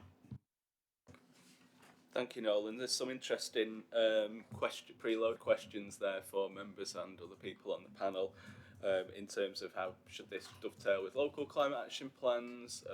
There's a year left of it. Like, how do we monitor and track that, and how do we perhaps think about priorities now and in the future? But happy to defer to members to pick up anything so far. Not seeing any hands in the air, so shall I kick off, if I may? Yeah, clearly there's well, not an unforeseen, but clearly there's going to be a disconnect in terms of the life of the plan versus where other local authorities are at in terms of their plans and some of the priorities. And I know we all know that you have dialogue with officers across our different local authorities, but in terms of making that real, how do we look at what's left in terms of the life of this plan versus different, very differing priorities in other locations? So for us, we know that transport and decarbonising is something that's a golden thread throughout all of us, but we perhaps know that things around nature restoration and work perhaps differs in some of our different local authorities in terms of a priority. I know that Calderdale, for example, can do a lot more on carbon sequestration by like sorting out the peat bog, you know, perhaps than somewhere like Leeds can. So how do we make that real? I think we probably need a little bit of conversation with officers from each of the districts to kind of just do that kind of gap analysis, cross-referencing in terms of what is kind of being prioritised or is a gap at that local level, and where that aligns with the climate and environment plan that we have, and what was set out in the first place when this was put together 3 years ago. So I think with the kind of the lead officer group, we'll kind of undertake that kind of work as part of that refreshed programme, and kind of the next year going forward to see kind of where that gap analysis directs us to. You know, we're very keen to have those dialogues with local authorities around where we think that gap might exist, where we think we need to put a bit more resource, where we might want to do more to enhance an offer in an area. So quite happy to have those kind of conversations and kind of shape and steer the approach to suit that. Okay, and I'm just briefly before I let other councillors in, I'm not sure if other local authorities have a similar mechanism as we do with a Climate Emergency Officer Forum or something very similar, but that might be a good platform in our case and perhaps replicable in other places to come and talk about how that might work in real terms. But I'm going to come to you first, Councillor Dye. Yeah, I was just wanting to comment on that point, really, that things move really quickly, don't they, in terms of the progress that local authorities are making and the priorities that we all have. So I think that's just an important piece of work to be done, to look at what's changed since this was initiated, particularly with reference to the work that's going on in each individual area, and how can that shape what each of the individual areas wants to prioritise moving forwards. Brilliant, fantastic. I'm going to pull Gideon and then Martin. Yeah, thanks for that. Just going back to what I said earlier on about KPIs and carbon targets and things like that, I think it's really important that we start thinking about how these things actually fit together with it, and other things as well in terms of biodiversity and equality and things like that. But it really is important that if we are talking about targets for net zero, then how do we actually determine whether this is going to deliver what we think it's going to deliver? And I think, you know, looking at this and then looking at what we're going to do next, what's the big bang for the buck in terms of carbon and in terms of the other things, as opposed to just, oh, that sounds good there and that sounds good there. I think we need to be really cohesive with all of this. Thank you. Fair point, Martin. In the context of the question about linking with the local plans, the slide deck presents very much a report on the combined authorities activity, which I'm sure is probably entirely deliberate. But for an agenda as big as the climate change, actually collaboration, everybody agrees that collaboration is the key. And I think in terms of the new plan, that has to be central to the narrative in it, that it isn't just, right, this is what the combined authority is doing. Yeah, we're aware that local authorities are doing other stuff as well, but actually it ought, for me, it ought to try and paint a picture of how those interconnections are working. Gideon? Yeah, can I just pick up off of that one, because obviously there's commerce and there's academia and there's public sector, there's everything here and it needs to cover all of it. And, you know, I was thinking earlier, when you go through this, there's not as much about, you know, the business sector in all of this. And we have colleagues who don't turn up very regularly now, and I'm wondering if it's because it doesn't deliver for them in terms of the business sector so much, and from the private sector one. I know we've had conversations before about this. So, you know, they're a big part of the delivery on this, and I think they need to be sort of part and parcel of the next thought process with it. Thank you. Sure. Ian? Yeah, thanks. A specific comment and then a more general one. I think in terms of the specific one and looking at wider partnerships, we're about to embark on a piece of work with the ambulance service around the future ambulance fleet and what sustainability might look like for that. And there's big questions around the sort of the infrastructure for EV charging, particularly in A&E departments. And it would be really good to connect with some folk from this group on that in terms of you know, we're looking at opportunities around capital investment, which isn't particularly plentiful at the minute in the NHS, and you know, innovative ways of sourcing funding. So it'd be good to connect, I think, with this group around that piece of work. More generally, the Health and Care Partnership has got a climate and environment strategy which covers a lot of the same territory as this, but from a slightly different perspective. So I think a wider conversation around how we maximise the potential of collaboration across the ICB and through this committee, I think would be really helpful. Ian, that just sounds like you've created a future agenda item for a meeting. So I for one, would love to hear more about the work that you're doing. So maybe put a pin in that one as a possible thing to think about. Yeah, thank you, Adam. I'm just wondering, Noel, how does this information fit with the data that we saw at the top of the meeting? So when we're looking at the KPIs around and the trajectory from 2019 onwards, if I zoom in, which I can, I'm here, which I can't show it to you there. How does the report that we're looking at now influence that point on the graph? So I think there's a different distinction between this kind of paper is very much looking at the climate and environment plan itself and the activity that was outlined in that document itself. What the monitoring indicators is the global picture in terms of West Yorkshire, so we'll have an impact on that, but trying to kind of map that against the bigger picture of what emissions are. So I don't know, I think that the total kind of emissions for West Yorkshire is something like 11.1 megatons side of things. With the best will in the world over a 3-year period, we're not going to make a massive dent in that as part of the climate environment plan. So that's why it'll have influenced it, it'll have shaped it, but in terms of trying to map it against that, it would be a very small portion of that in terms of direct action. What we facilitate is probably greater than that, but that's quite a difficult one to kind of pin down. So one's a holistic view, one's a specific view of the authority. Got you. Okay, thank you. Thanks. Liz? Thank you. Some really helpful comments. We're very much at the start of this process of writing the plan, so this will be another one of those agenda items which we will keep coming back to and seeking your input into as we move through this year.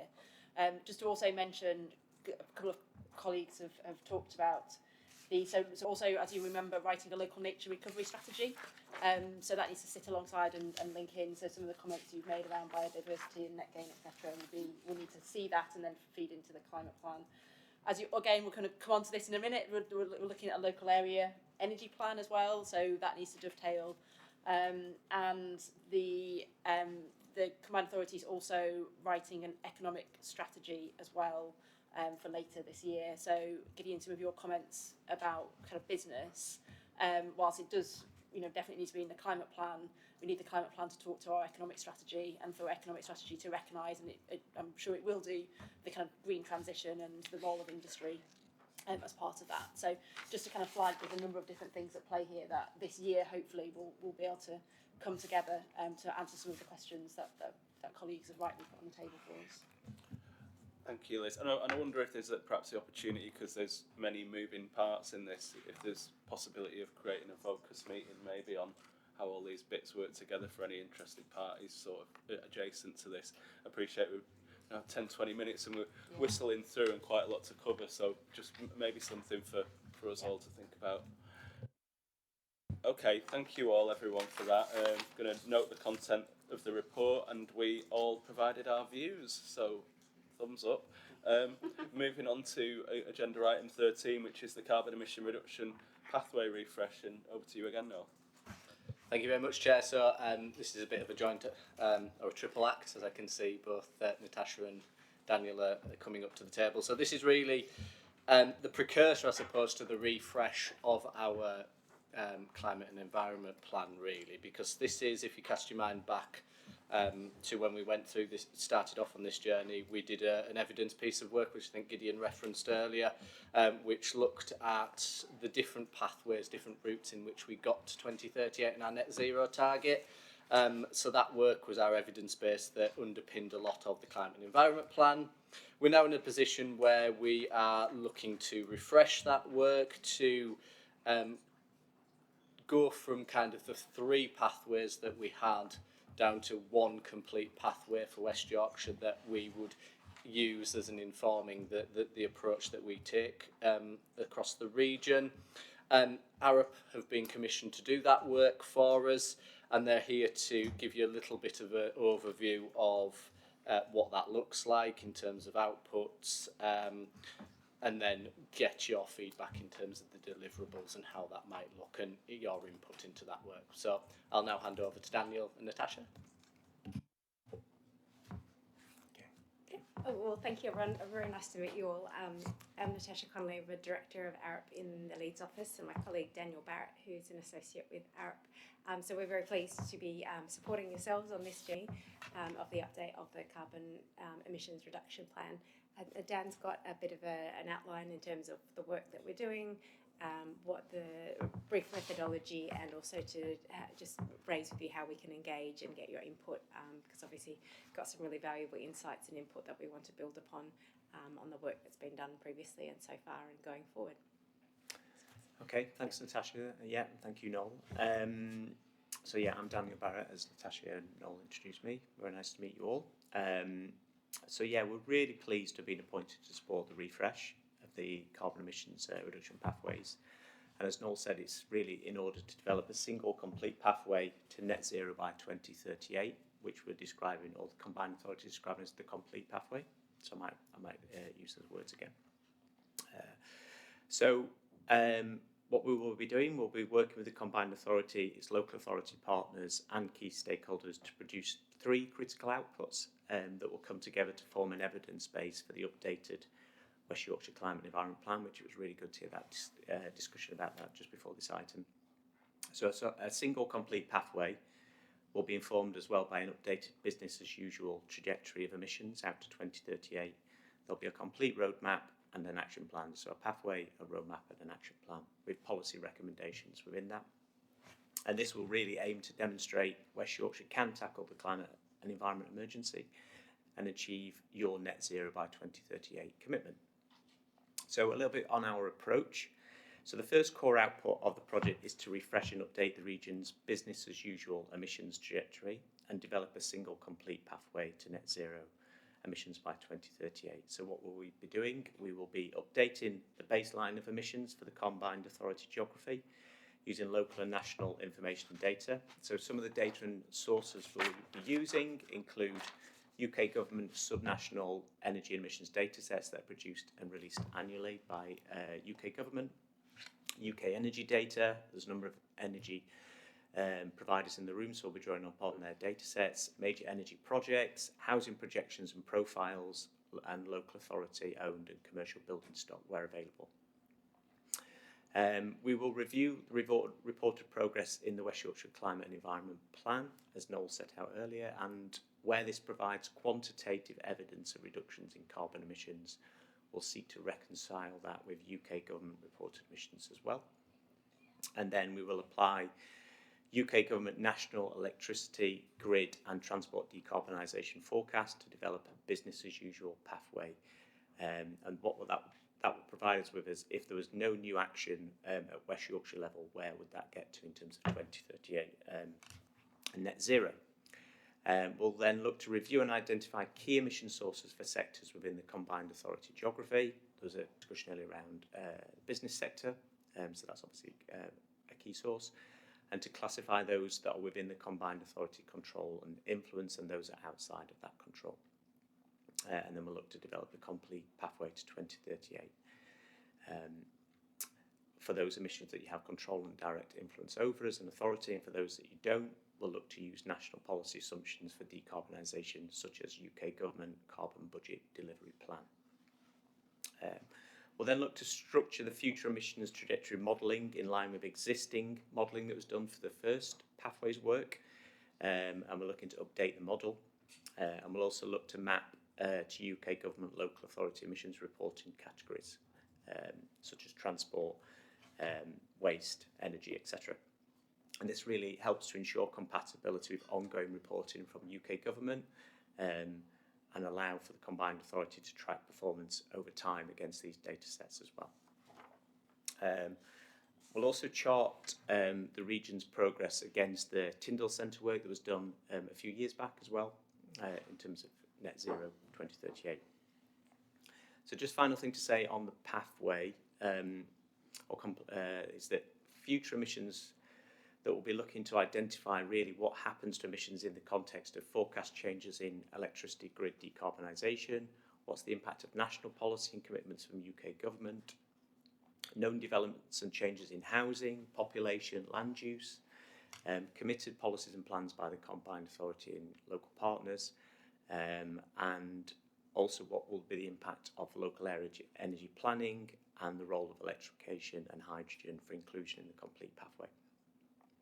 And then also finally, any considerations that the combined authority is looking to make around its own carbon budgets for emissions sectors under its control. So the second core output will be the roadmap for emissions and sectors, and this will include timescales, milestones, and decisions points that will need to be made by out to 2038. And it'll really present on what the combined authority and its partners have to do, by when, indicative timescales for action, and key decision points identified. And then the third and final core output of the project will be a clear and common understanding of the type, scales, timescales, and impacts of policy recommendations, ensuring these really reflect the likely structure of the refreshed climate environment plan. So we're working closely with Noel and his team on how that is shaping up, and also how governance, such as this committee, policy ownership and stakeholders work with the combined authority going forward. In terms of costing the work that I've just set out, we will look to do that at a strategic policy level and include indicative benchmark project level costings or drawing costings that have already been done by other partners, including those in the room. And engaging and working with the combined authorities, partners and stakeholders to validate this work will be critical.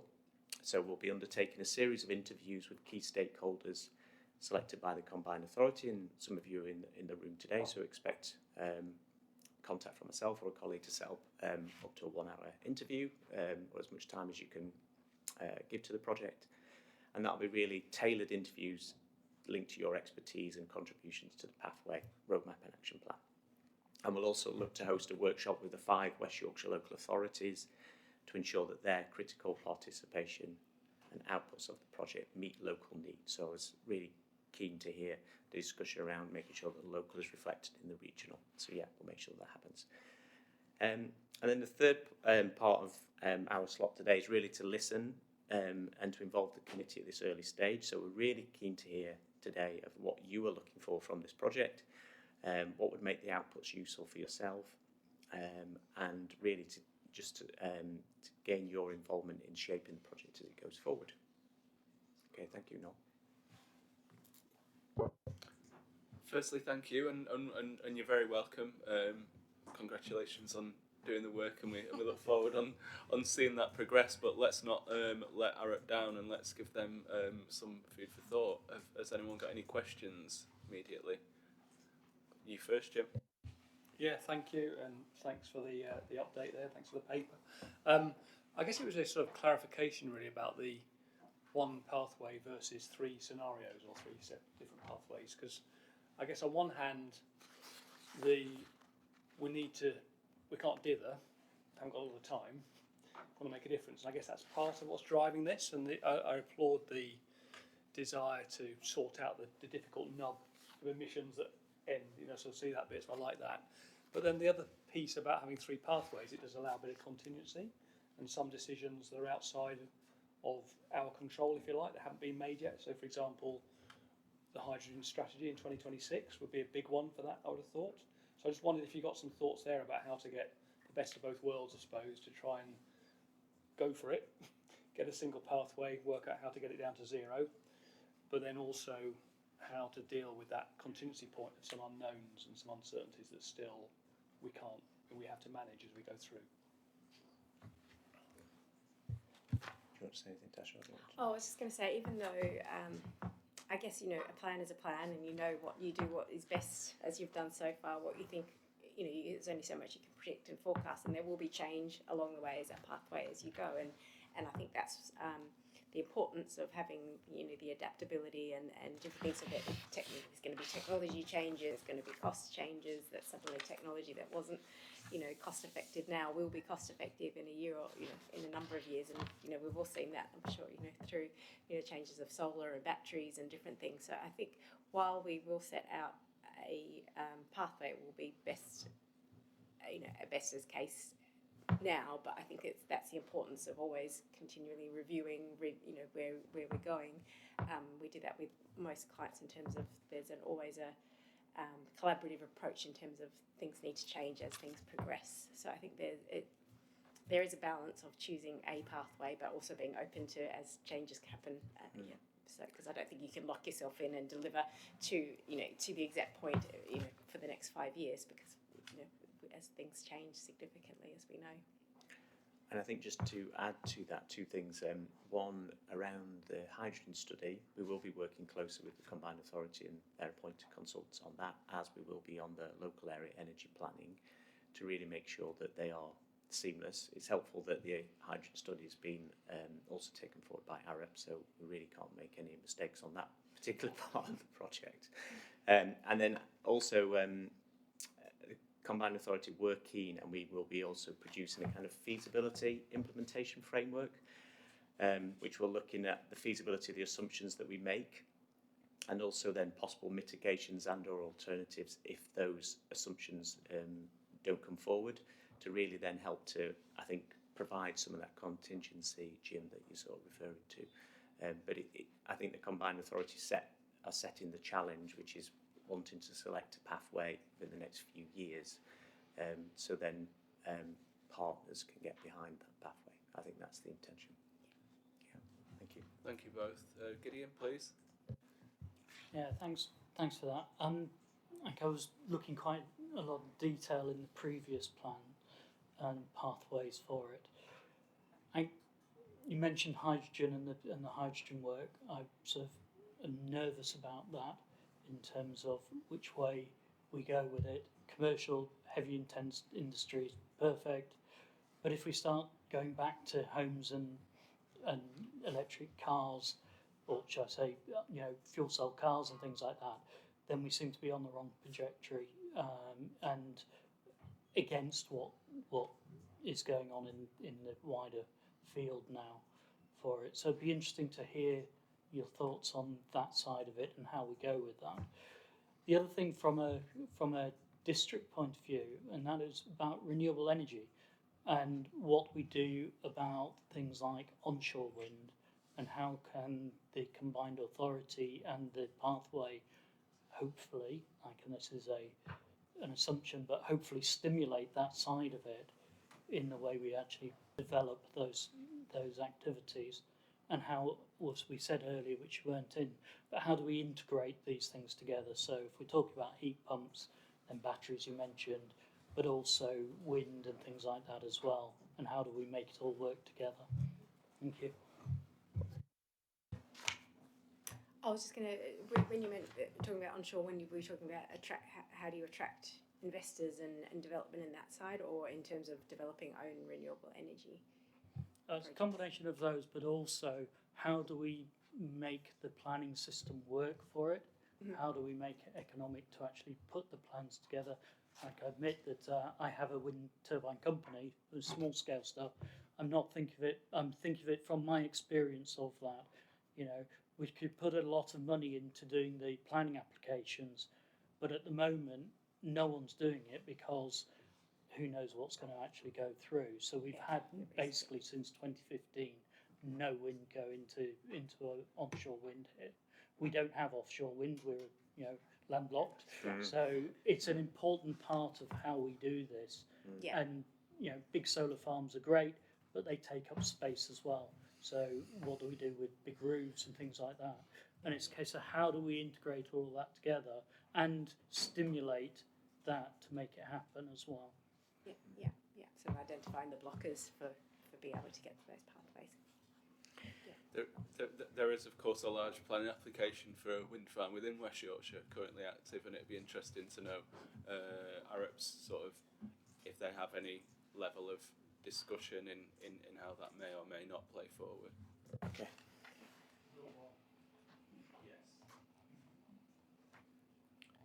Can I ask just a couple of questions, really? It's great that you're using the government baseline data, but earlier on we had a presentation on the housing stock, which actually said that we had to clean up the data because the data wasn't that good. So first of all is how do we know that baseline data is good? I get we're always going to have to report back to the government, so kind of we need to understand that anyway, so we need to understand that gap. But the other thing as well is when we were looking at the KPIs, we saw sort of 5 areas which I'm assuming the plan will have to address, which is industry, commercial, public sector, domestic and transport. And we know the emissions have gone up in the last year with that. So when you talk about a single pathway, are you going to look at each of these sectors and are you going to give us sensitivities? Because like it was picked up earlier by Jim, some of these sensitivities are going to be based on private companies. Private companies can tell you the world in 5 years, we're going to be carbon negative, we're going to do whatever, and their plan might fail. So we need to be ahead of the game to look at what ifs and having those sort of, I suppose, pick and mix in a way that says if that scheme drops off, but we do that scheme, we can still meet 2038. Yeah. So is your plan going to give us that granularity across all of those sectors to allow us to be able to do that as we're going along? Yeah, I mean, in terms of assumptions that we use, they'll be fully transparent and shared with and then owned by the Combined Authority and yourselves as a committee. In terms of then mitigation, if some of those assumptions are then not brought forward, as you've clearly set out, that will be part of our work. And again, we need to make sure that Combined Authority and the committee kind of understand what that looks like and what the response could be. In terms of the key sectors, yes, the assumption is that we'll be using the same sectors that were in the first pathway. And then where there is local data that's as good as, or in some cases more accurate than UK government data sets, then we will use that as well. I think, though, the Combined Authority are keen that there is, though, a read across to those DESNES data sets, because they are used for tracking and performance. But I think where there is local data that is available for us to use, we're really happy to receive that and then build that in. And we are doing a full review and then refresh of the model to make sure it's ready for 2024. And we'll be looking at also things like post-COVID impacts on transport, etc., which in certain parts of the other parts of the country we're working in are now starting to see a kind of return to new normal. Obviously that needs defining, so we'll be working with transport colleagues on that particular sector as an example of how is the fleet mix, how are trips been made, are they, and sort of making sure we've got the right assumptions. Yeah, very much so, but really good points to that we'll take away. Thank you. Brilliant. Well, thank you so much. That's really helpful, and we'll keep a keen eye on how that develops. And thanks so much for coming to speak to us today. Aware it's been 2 hours, and I know we're whistling through, but I'm going to suggest we just take a couple of minutes so we can just go and get a drink or use the toilet or something. We've got like literally 3 items left, but it may take half an hour, it may take 15 minutes, but let's see. So I'm just suggesting max 5 minutes. So come back by 5 past. Thank you. Thank you all.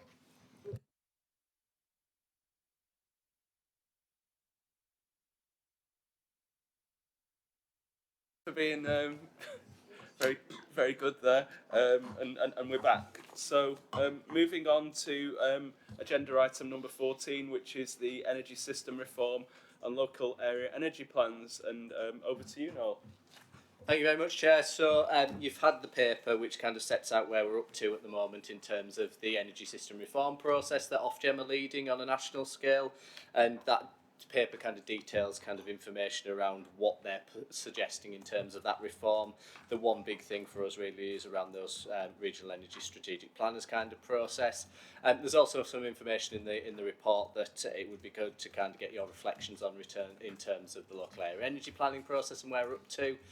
So we're nearly appointed a contractor for that process. I'm not quite able to tell you who that is at the moment. But this is a bit of a dual kind of item again, you know, with Jim, obviously from Northern Power Grid, and we thought it would be useful to kind of an industry perspective on the energy system reform kind of process that's ongoing from Northern Power Grid's perspective. So without further ado, I'll hand over to you, Jim, if that's all right. Yeah, sure. Thanks, Noel. So, yeah, I mean, we've been engaged with this process. It's been, as is standard, this is, as Noel just said, this has been led by Ofgem.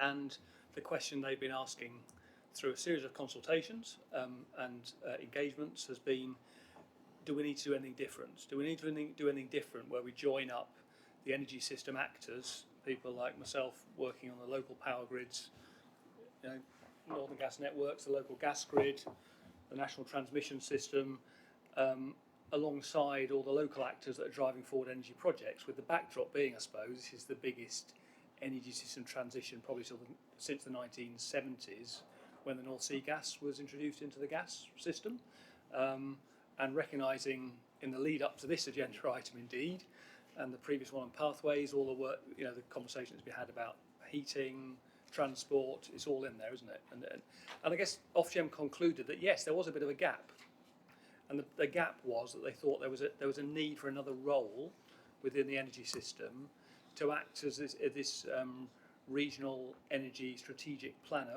or RESP, to act as this kind of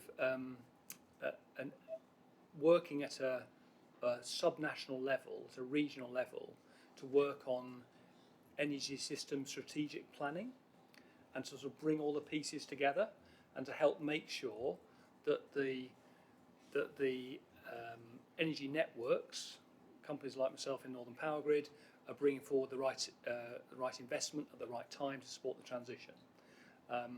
And so we've been engaging with that and working with both Ofgem as they've been developing their policy, and also working with now the National Electricity System Operator that's been allocated this task to set up these RESPs around the place, around the regions, around GB.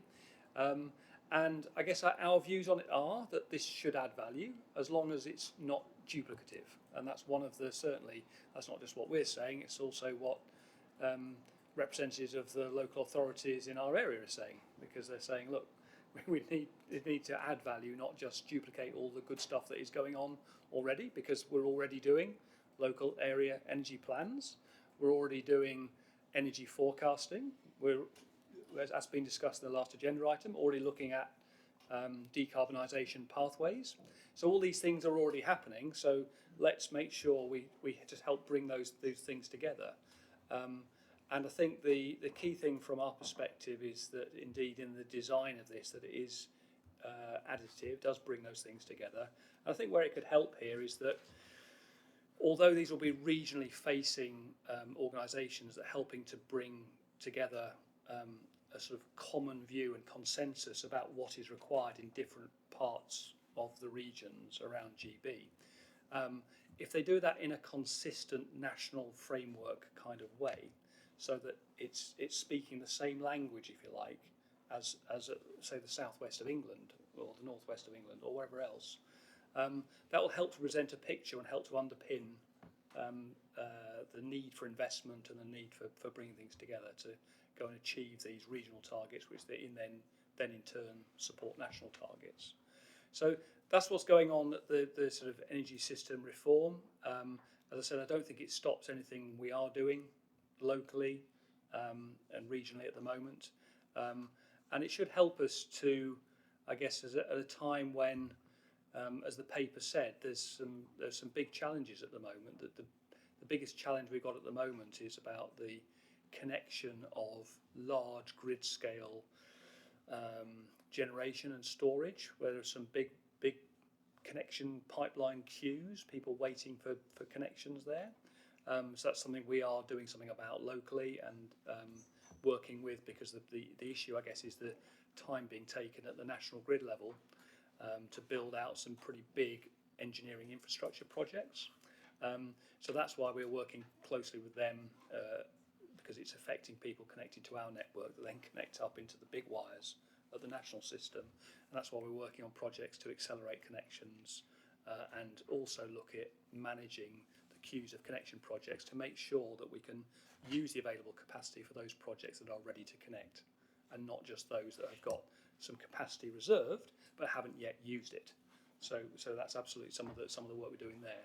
But I think the reason why those themes fit quite nicely on the same paper is that the reform proposals are seeking to avoid some of the problems we've got today in terms of some of the problems in some of the priorities in the future, to make sure we keep ahead of it. Because we certainly don't want to be a blocker on the region's ambitions to decarbonise and to meet that pathway, that common pathway we've just been talking about. So that's it, Councillor Patient. I hope that's useful as a bit of a sort of download, but happy to take any other questions anyone's got and my perspective on that. Thank you.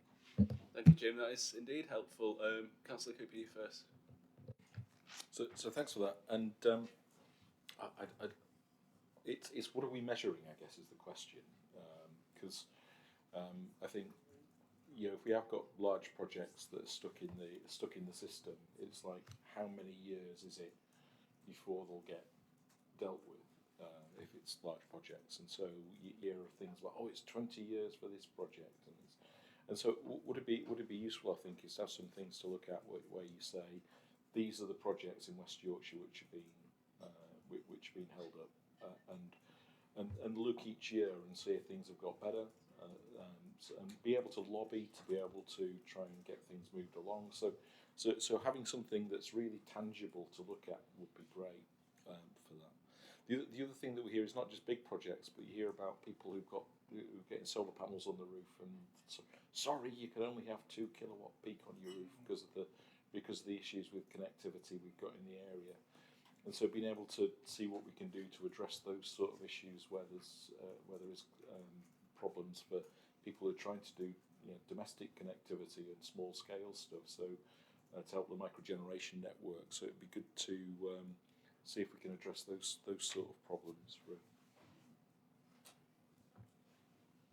Yeah. Shall I respond to those? Thank you. So and I think it's important to think of those as 2 separate issues. So on the first one, on the big stuff, if you like, above a megawatt, so this is kind of more grid scale utility. that data is being produced. Both it's being produced by us, and it's also being brought together by our trade association, the Energy Networks Association, to be able to give a national picture as well, so we can see where the issues are and also what we are doing. When I say we're taking steps to sort that out, when we can accelerate connections, we're counting how much we can accelerate them by. So give us sort of some typical accelerations there and how much we can connect. I mean, there's some really interesting figures, I think, both in terms of what the problem is and also in terms of what's coming forward as solutions. And particularly where so much of this as well is not just about generation, it's also about storage. So storage has been talked about. I'm talking about battery storage. We've got, and this is a northeastern Yorkshire picture, not a West Yorkshire picture, but in the northeastern Yorkshire we've got 27 gigawatts of projects that are in our connections pipeline, and about half of those will be connecting in the next couple of years or the next 5 years, but then about half of them are into the 2030s because they're affected by this congestion on the big grid system.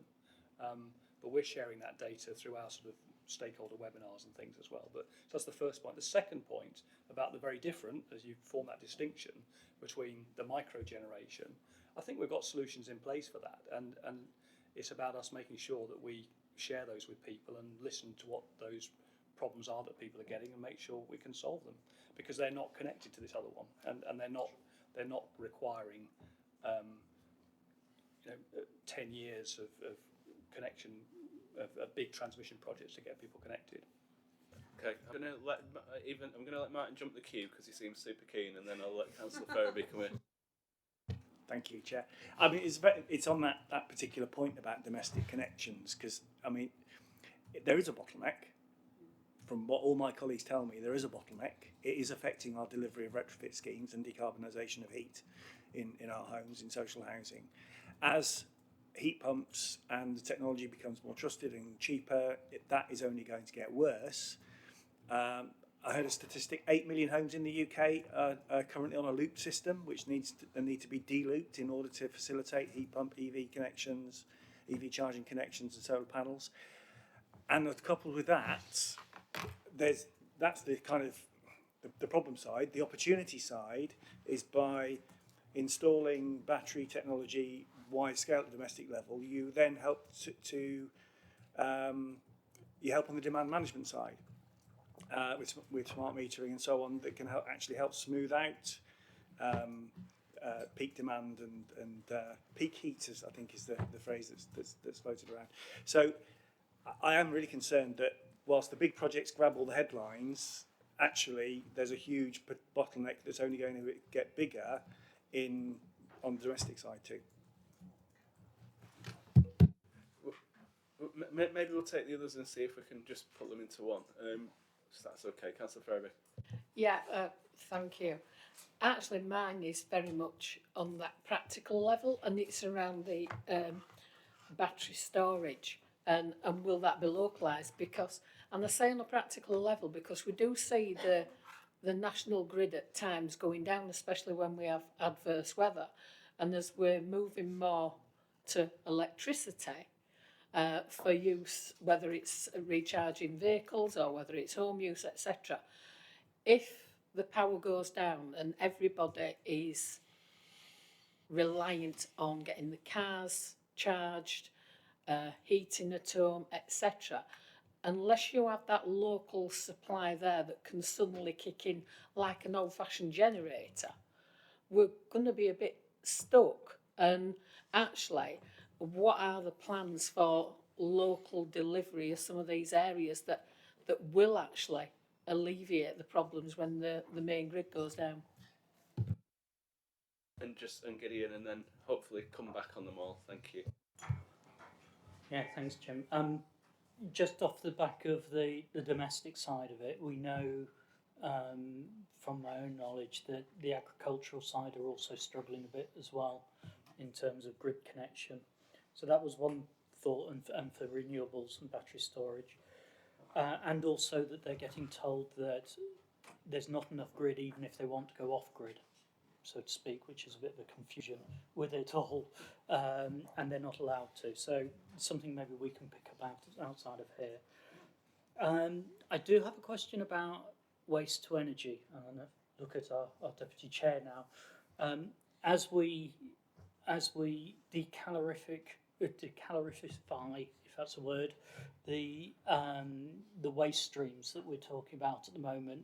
You know, we're taking out plastics, we're taking out food waste and things like that.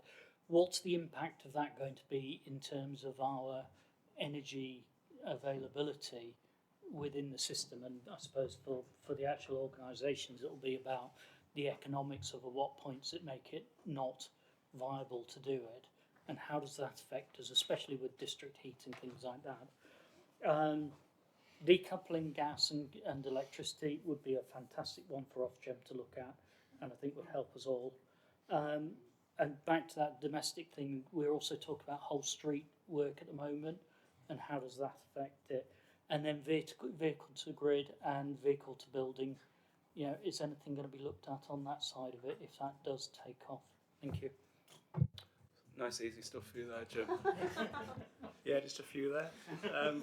Yeah, so I'll go through them in order because there's some really good stuff there. I think, Martin, in terms of that bottleneck point, it'd be good to understand from you a bit more about that as to why people are seeing those bottlenecks, because I think sometimes one person's bottleneck is another person's work to do. So these are all, in terms of, these are all engineering projects, and there is nothing this is a very bad double negative, there's nothing that's not solvable. Everything is solvable, okay? There's another better way to say this, I think. And one of the things we're seeking to do here is, you know, early in the conversation today, levy funding's been public sector decarbonisation projects. You know, we've got a team who's reaching out, we're sort of following the money. So when we see, and housing associations, you know, if we see money associated with someone, we say, what's your plans? What are you planning on doing? Can we speak early doors rather than, don't tell me when you've only got 3 months left to spend the money, because these are all engineering projects and they've got to get into a pipeline, etc. But I think they're all doable, but I don't wish to be tone deaf to your point. So I'd be happy to hear some more about that. On the local storage from Councillor Ferriby, yes, absolutely. You are, you know, the dependability on electricity is just so much more, isn't it? Because if you're now relying on the electricity to do all these other things like transport that you didn't before, it becomes even more important. And we do have projects going on where we are looking at how local storage can be used to support the grid in the system where you lose a bit of in-feed. You know, one of the things we're dealing with is adaptation and more changeable weather systems. We've been had a lot of named storms. It's been in the press, hasn't it, over this winter period, whatever it was 10 or so and counting. You know, we're dealing with those and making sure that our investment is trying to keep up with those and trying to make the grid as resilient as possible. But there's always ways to make it more locally resilient, and that's where we are keen to do some more of that. And then we do have projects looking at that to do that. And Gideon, finally on the your sort of double header there on the agricultural and the energy from waste. I think I've got less on the energy from waste, I think, because that's a bit of a sort of almost like a technology question and a wider energy system thing. I mean, yes, we have energy from waste projects that are in our pipeline that are either going through connection or seeking to connect to our system.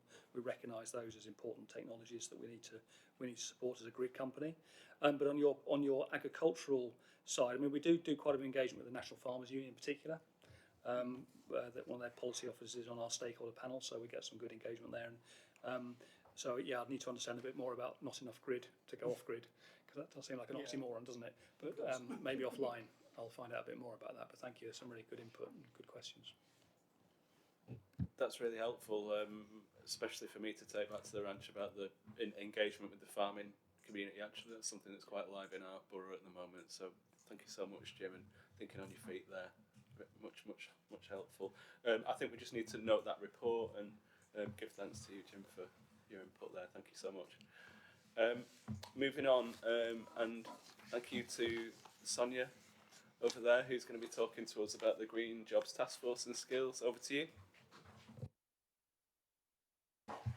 Thank you, Chair, and good afternoon, everyone. I'm here to give an update on the work of the Green Jobs Task Force, which this committee and members will be familiar with, having had previous updates, and specifically to seek your comments and views on the work of the next steps in terms of skills development to support the creation of jobs. So just to set the scene, the Green Jobs Task Force was set up to look at the scale of opportunity for green jobs in the region and to prepare for the skills and the pathways to be ready for them. The recommendations were published just before summer, and those are included within your packs. The task force did commission some research which showed that there is huge potential to create a high number of good, highly skilled jobs in the region, mostly towards middle of this century, and still quite a large number towards 2030, but contingent on investments and policy decisions that are made. It also worked with young people to co-design careers programmes and to support their understanding of green jobs, where they will be and how they can get to them in the future, to support their aspirations and future ambitions. Members of this committee will also be interested in an update on the mayoral pledge to create good skilled jobs for young people, which has reached 1,000 pledged by employers, with 365 of those confirmed being created to date. And the work of the task force really helps define and focus what efforts are needed across partners in the skills system to develop and create the right kind of training and qualifications, balance against the timing and for the demand of those jobs. The final report of the task force was launched by the Mayor at the House of Lords in London last year, and there is a local launch planned on the 21st of February, next week I think that is, at ITV Studios, and members of the committee are invited to come and join us at that event. I want to focus on the fourth slide that's in your pack, which is the action plan that came out of the task force, which focused on 3 key areas where action should be taken to support individuals, to work with educators, and also to support businesses, to design the right skills solutions and lead to creating green jobs. To support the delivery of the action plan, the Combined Authority has invested over £6.5 million in a skills package of support to take us forward in these 3 areas. That includes a holistic approach to careers education. So we've worked with 10 secondary schools to undertake careers and enterprise projects that are very much focused on sustainability and where green careers are, working with some key employers in the region, including Drax Power Station and Burberry and Marshalls. We've also worked with teachers on some CPD sessions so that they have a better understanding of the labour market and those jobs of the future, so in turn they can support their students. And there are also a suite of well-used careers resources called Go Green Careers Resources on our Future Goals website, which have been used by over 1,300 individual unique users in the past year. We are working with our business communities and are currently designing and develop a service with them to support employers to take up skills provision and to invest in their workforce, with a particular focus on green and digital skills. And then with our educators, we're working really closely with colleges and providers and have commissioned a number of new bootcamp courses, which are short training courses that offer progression in work or into work. So some of the more recent ones focus on hybrid vehicle maintenance. There are courses specifically designed for females to learn about green skills in construction, and in development are ones around heat recovery and transfer, rainwater harvesting and greywater recycling systems. So finally, the next steps are that we will be looking to commission a larger programme of activity with schools that focuses on primary schools, because all the evidence indicates that that's when you need to intervene in terms of careers and inspiring young people. That will be going live in the next week. There will be a £1.5 million package of support for employers to help them invest in skills in relation to green and digital, that it will be co-designed with employers. And finally, we continue to work with our colleges and FE providers. They have recently received around £7 million of funding from government that helps them invest in equipment and their staff development. Not all of that is ring-fenced for green courses, but a large amount of it is. I'll pause there for questions. Thank you so much. Councillor Ferriby. Thank you very much for that. Just a matter of interest, you're looking to work with primary schools. Is that a case that there'll be something that a primary school can see and they can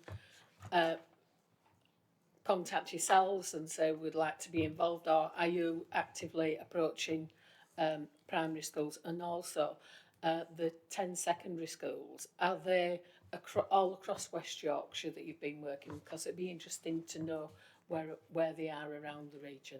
Thank you.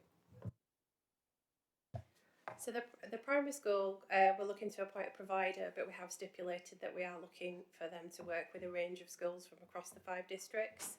The secondary schools, I don't know the answer to that question in terms of where they're located, but I can certainly get that information to you. Thank you. Councillor Dye.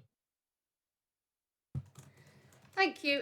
Really interesting comments there in terms of the work with schools, and I just wanted to pick up on a few points.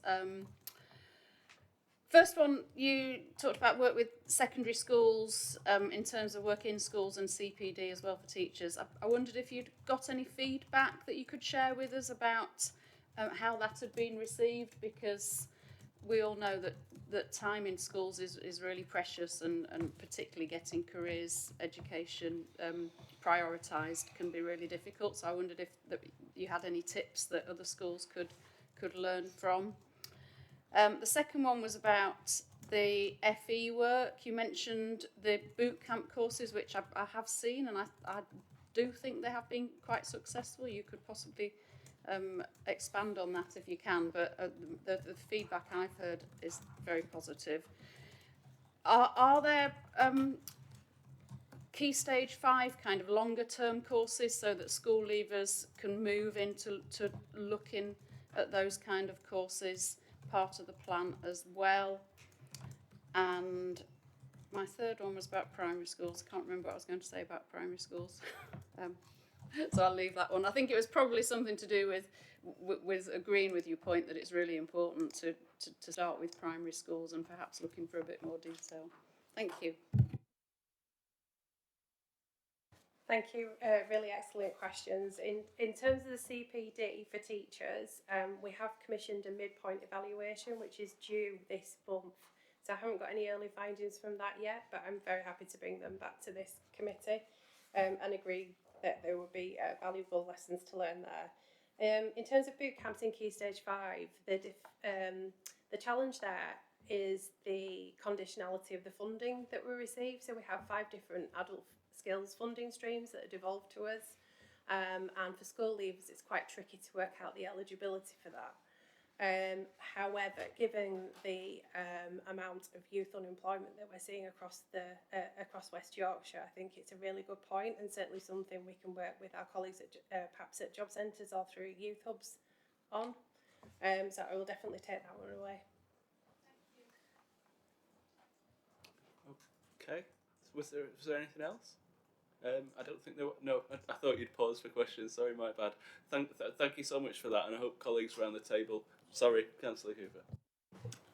So thanks. Interesting stuff. Just so 365 people trained here, and there was 267 in October. So you've gone up about 100 jobs on that, 100 there. The pledges, I mean, those are just companies, if you like, just registering the fact that they'll say, yeah, we'll do a green job. So what I'm interested in is the 365, and it's like, what exactly is it that they come out of this with? You know, what are the green jobs? What are the qualifications? It'd be really good to see. I mean, because if the 365 people who can retrofit a house, yeah. Because you know, a green job covers a multitude of things, doesn't it? You know, I plant trees, great. You know, but there's lots of different elements to it. So I just, it's that detail that I'd be really, really interested in. Thanks for that. Go ahead, yeah, and then we'll probably pull that one to a close. We've got 2 more items. Thank you. I'll respond in short. So just to clarify, the 365 are the number of jobs taken from the pledging companies. We have got some case studies that we're hoping to publish quite soon in terms of what the kind of jobs are. There are other ways where we're looking at where jobs are created. So, for example, not included in that figure are some of the people that have progressed through a skills bootcamp and are now, for example, sustainability champion within their organisations.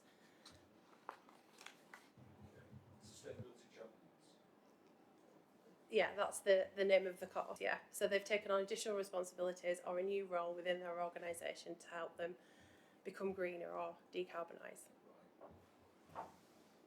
So the 365 are pledges?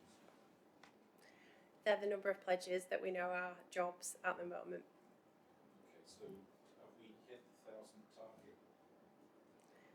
In terms of pledges, yes. In terms of the jobs, I couldn't confirm that.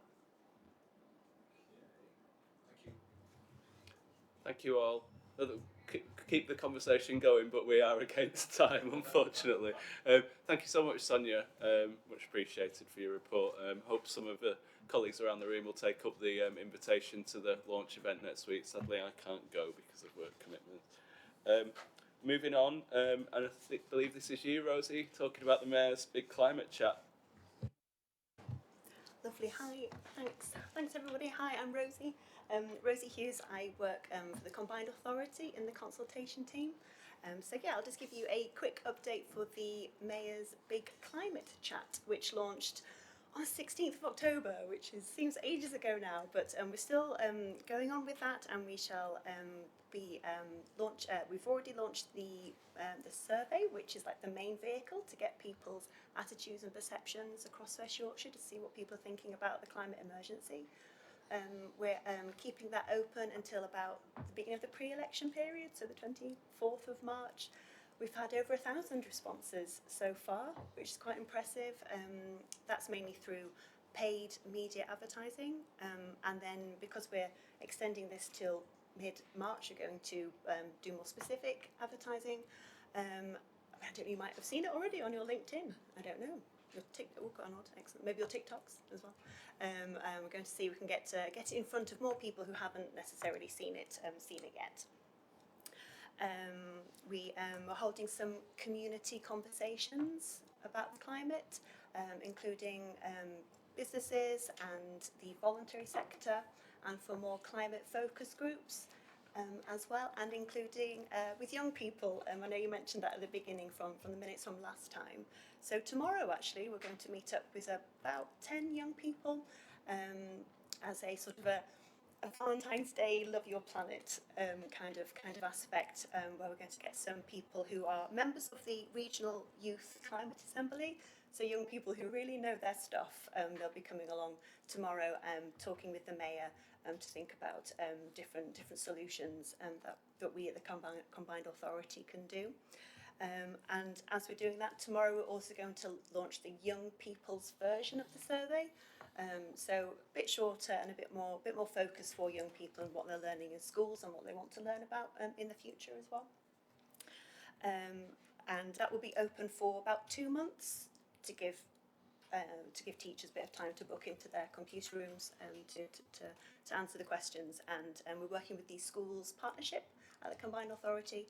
I'm going to send that out to different avenues, including 182 secondary schools, so they know they can fill that out. We're also attending the Leeds Secondary Eco School Summit on the 25th of March, going along there, and I think that's a bit of a brief overview there. Thank you.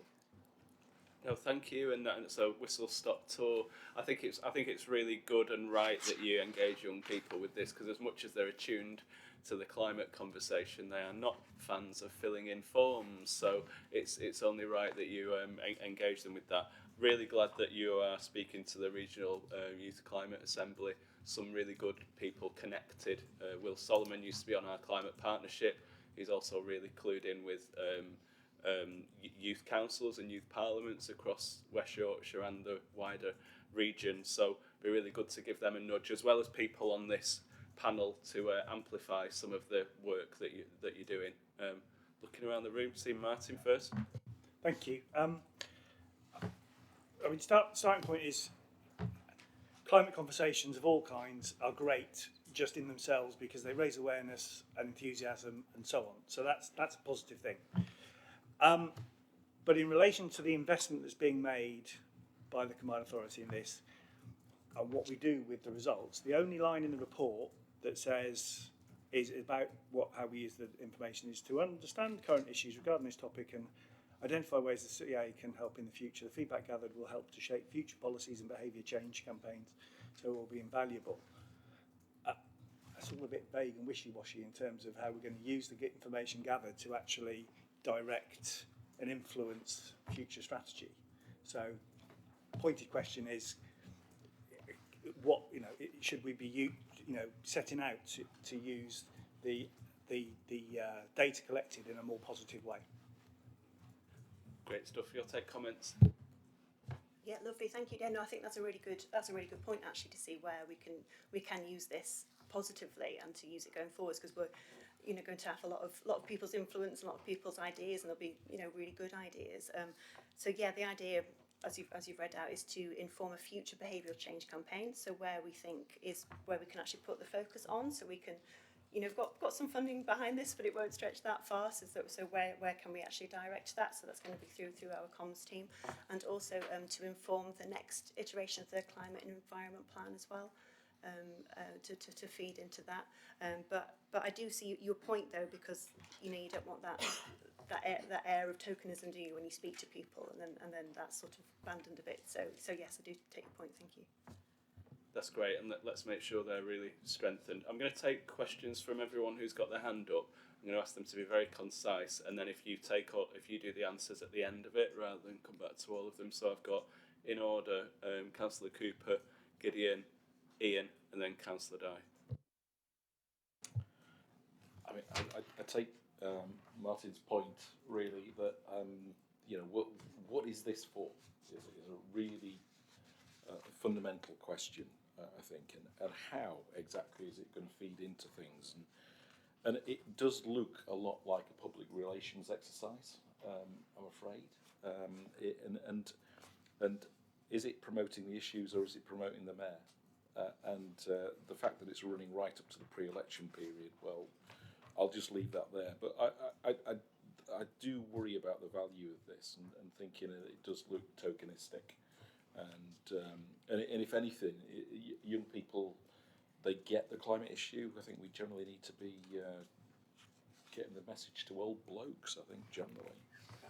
That's your job, Councillor. As an old bloke, I'm doing my best. Let's try and keep everyone very concise now. Yeah, hi. I filled in your form earlier on, actually. I'm not sure if that's the second time I've done it, but it would be a question for it.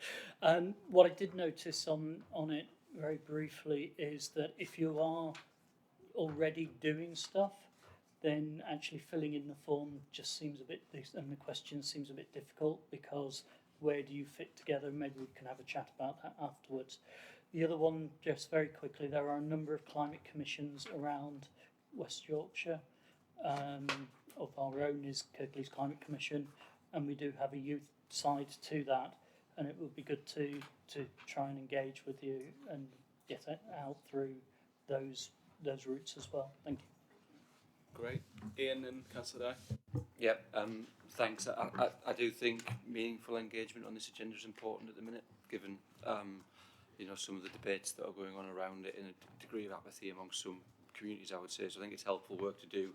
I think connecting it directly to the plan refresh is a thing that we need to get right as part of this. We, from a health and care perspective, would be really interested in understanding the findings as well, so it can inform our future work too. Sounds like a good connection there. Lastly, you. Engaging with young people, really important. As I've said, I'm happy to look at ways that we can share that amongst networks that exist in Leeds in terms of young people's networks.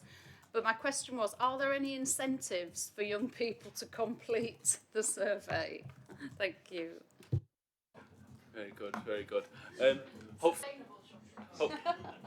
thanks. You've got about 2 or 3 minutes to try and summarise what everyone said, if possible.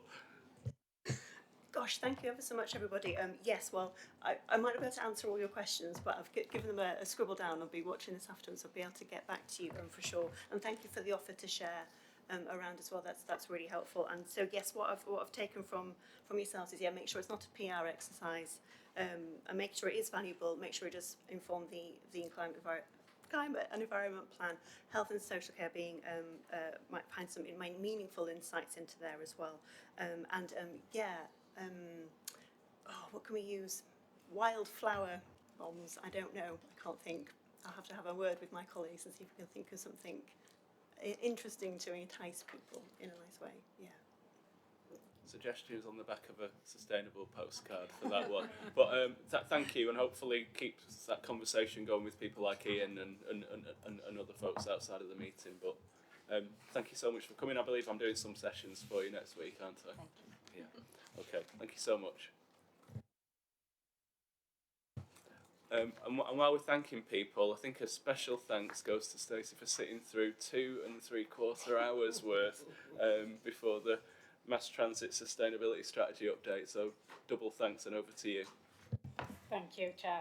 So committee members will hopefully recall my attendance at committee in October last year, where I took the opportunity to introduce you to the Mass Transit Sustainability Strategy and how we planned to develop the strategy in a collaborative way with key stakeholders.